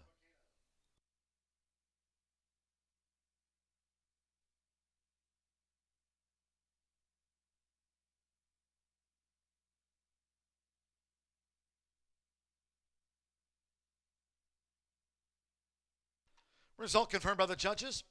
3-1-7-6, 9-1. Drakena has beaten West Coast Justice, Princess Lenny, Mamacita fourth official. 21-40 to win on the Arch filly. Kendall Sterrett and Karen Whittick. Superfecta $79.27. $43,978. The Street Fire 6 jackpot will roll over to the Monday card here off at 2:30. 50-cent pick 5 paid $6,303.50, 5 of 5. Pentafecta, $202.80. 50-cent trifecta, Princess Lenny third, $162.40. Pick 4, $357.75. Once again, one more look at that Street Fire 6. The tickets with 6 paid $2,732. $43,978 for Monday's Street Fire 6 jackpot.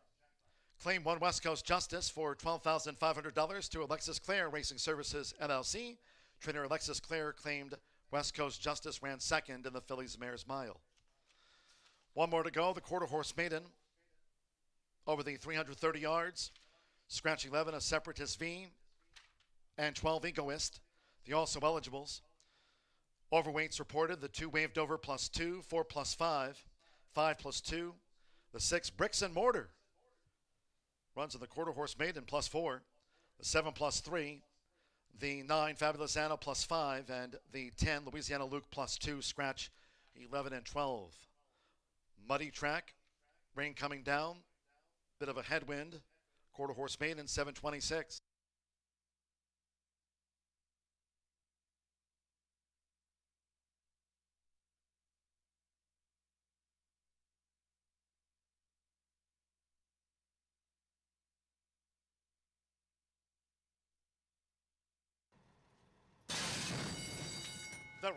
Jack's Finale. There's Princess Lenny, the great flashback filly, Mamacita, and there's Drakena, who races out toward the front now for Kendall Sterrett. It's Drakena, who leads around the first turn from Mamacita, and Princess Lenny broke sharp in the orange cap, but is wide, and now making progress as they head to the back stretch. And then toward the inside is embroiled in this leading quartet as Princess Lenny now has kicked on with it for Brian Rivera, and they have 6 furlongs to go. West Coast Justice is now running in 5th. A break of 5 more then to Jack's Finale, making her 2022 first run, and well back here in the early stages, Funky Town Trails, the Fillies Mares Mile in the Mud. The quarter was 25.52 seconds, and now they're at the 4.5. It's Princess Lenny who leads at tracking Mamacita by 2.5, with Drakena saving ground in third, Jose Calme and West Coast Justice fourth, 4 furlongs from home, and Princess Lenny to reel in. Then it's a break of 6 more to embroiled toward the inside from Jack's Finale and Funky Town. The half mile in 49.40 seconds. It's Princess Lenny still with inside 3 to go. Princess Lenny a length in front of a looming Mamacita.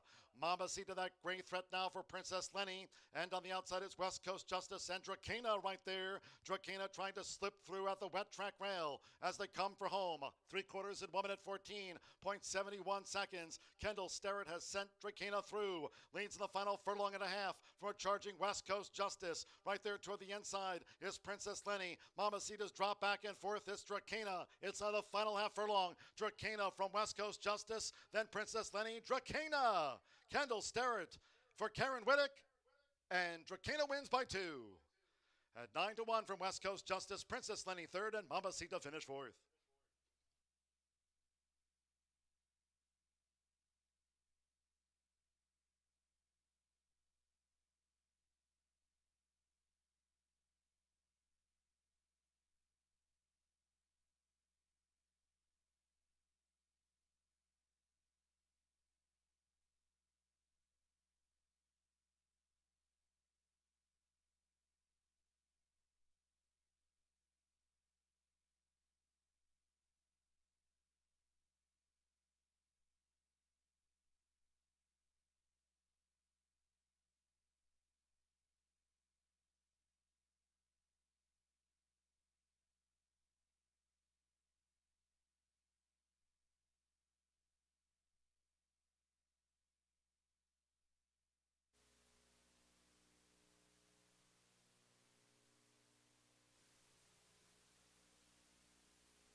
Today's winner in the second week of Exactamundo is Mike Joyce.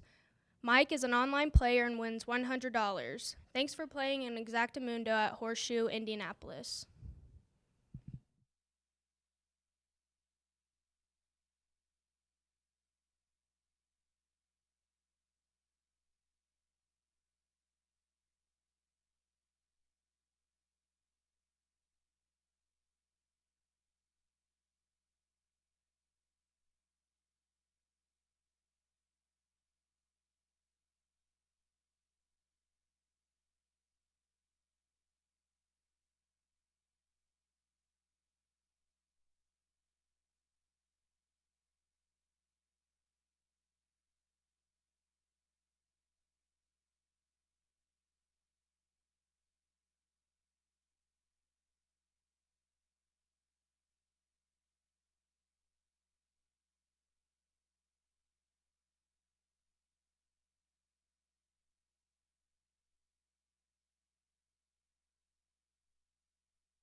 Well, we have the final live race of this week, busy week at Horseshoe Indianapolis. It's going to be a 330-yard quarter horse maiden. So let's go to the paddock and take a look.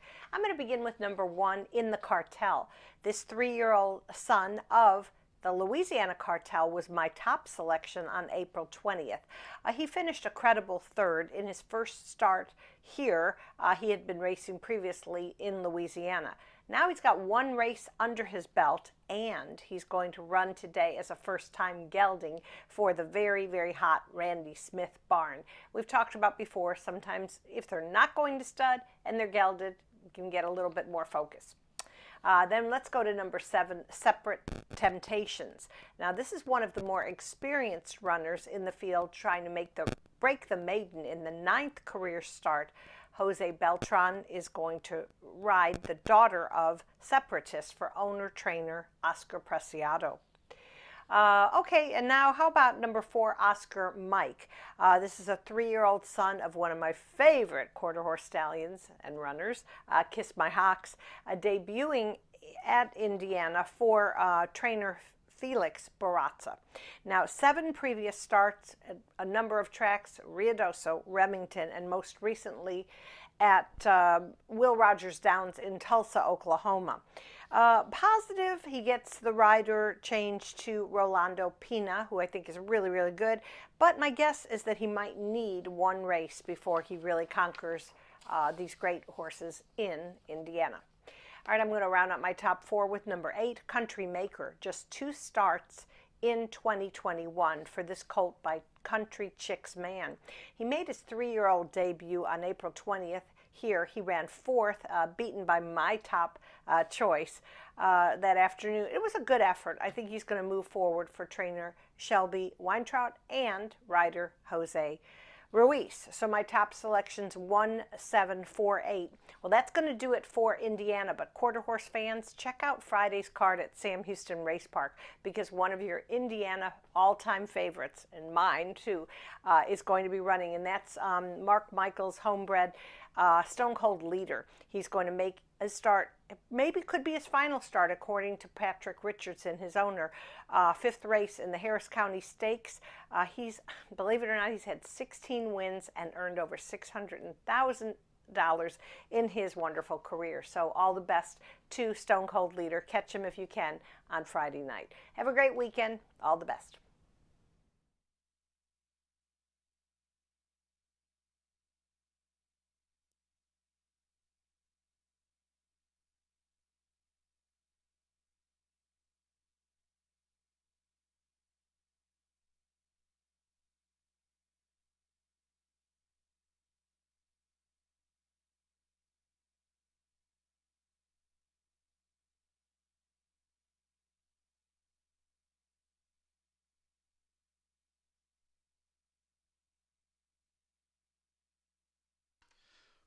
Please note in this upcoming quarter horse maiden over the 330 yards, 2 Waved Over should be listed as a gelding on debut. Waved Over, the 2, a gelding.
The horses coming onto the track for the 9th race. Last of the day, last of the race week here at Horseshoe Indianapolis. We'll close with the quarter horse maiden over the 330 yards, muddy track, headwind, a field of 10. Scratch the also eligibles, 11 a Separatist V and 12 Egoist. Scratch the AE's numbers 11 and 12. No jockey changes. Overweights reported the 2+2. 4 Oscar Mike +5. 5+2. The 6+4. 7 Separate Temptations +3. 9 +5 and 10 Louisiana Luke +2. As noted, 2 Waved Over is a gelding on debut. Waved Over is a gelding. The quarter horse maiden due off soon. Muddy track.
The horses are approaching the starting gate.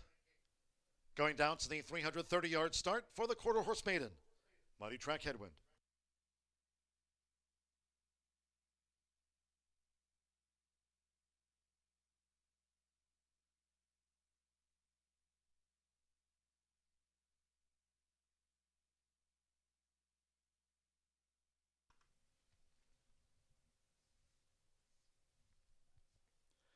The horses have reached the starting gate. It is now post time.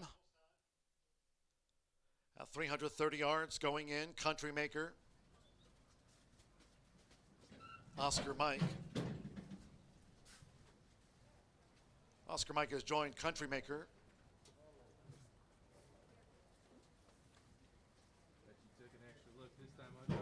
Waved over coming up with the white cap. Bricks and Mortar in the Cartel. Oscar Mike now 8-5 final favorite.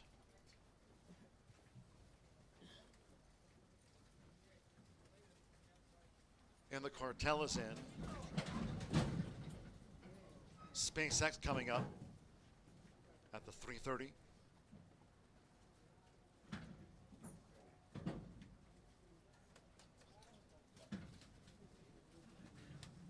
Fabulous Anna. A couple of them back. Eye on the price, True 5. And the Cartel now 7-5 favorite, 9-5 Oscar Mike.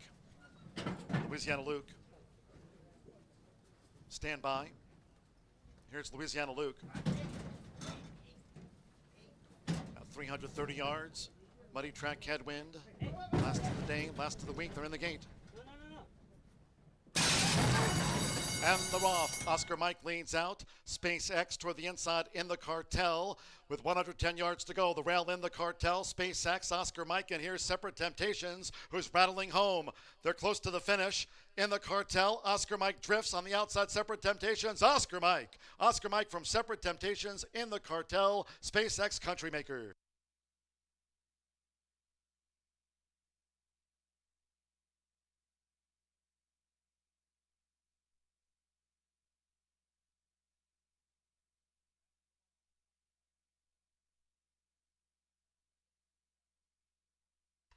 Photo finish and a steward's inquiry after the quarter horse maiden.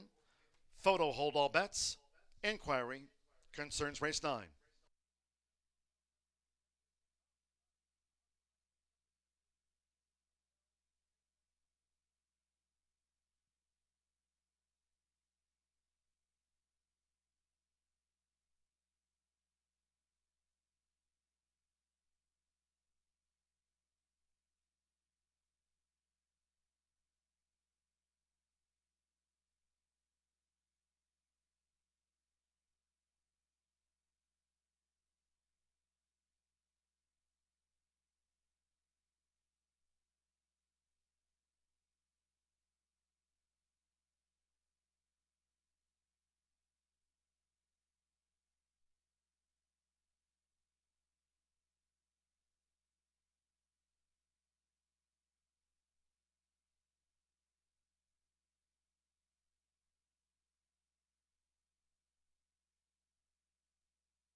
Here's the unofficial running order after the quarter horse maiden. 4, 7, 1, 3, and the 8 was 5th. 4, Oscar Mike. 8-5, first unofficial. 7, Separate Temptations, second. 1 in the Cartel, third.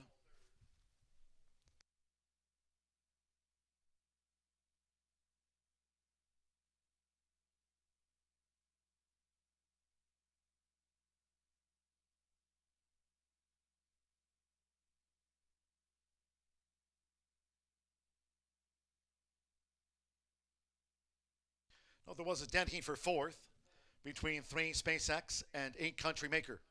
After the quarter horse maiden, 4-7-1, then a dead heat between 3 SpaceX and 8 Country Maker with the dead heat. A couple of winning Superfecta. Pentafecta pays. Also note, after an inquiry, the stewards will be disqualifying the 9 Fabulous Anna. Number 9 Fabulous Anna will be disqualified by the Horseshoe Indianapolis stewards from 8th to 9th for causing interference in the running of the quarter horse maiden. So here's the 4 Oscar Mike with Rolanda Pina.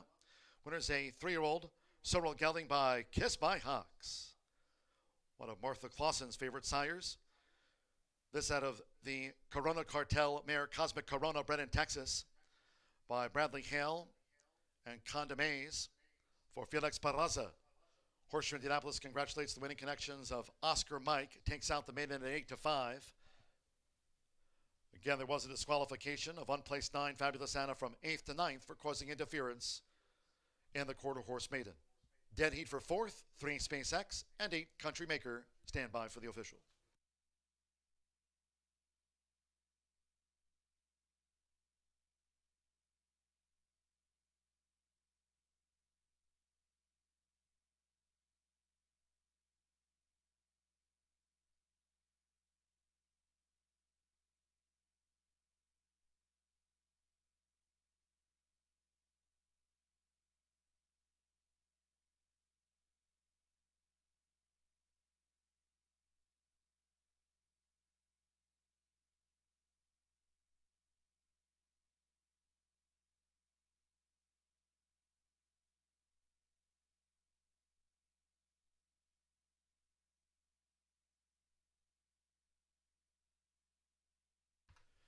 The quarter horse maiden is official.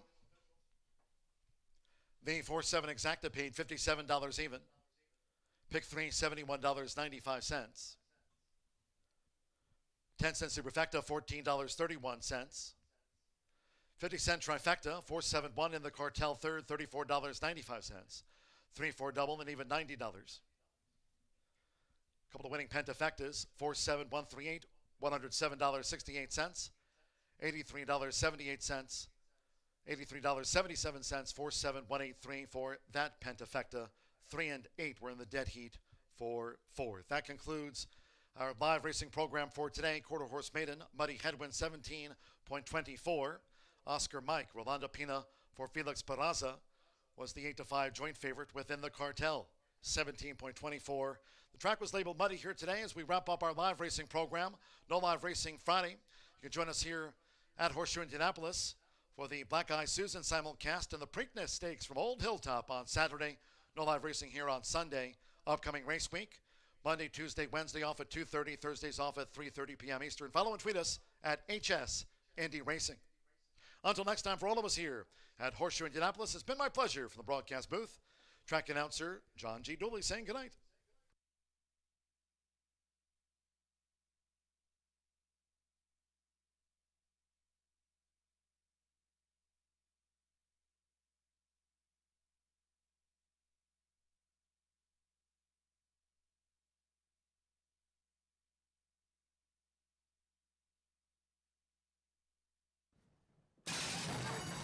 And the Roth, Oscar Mike leads out. SpaceX toward the inside in the cartel with 110 yards to go. The rail in the cartel. SpaceX, Oscar Mike, and here's Separate Temptations, who's rattling home.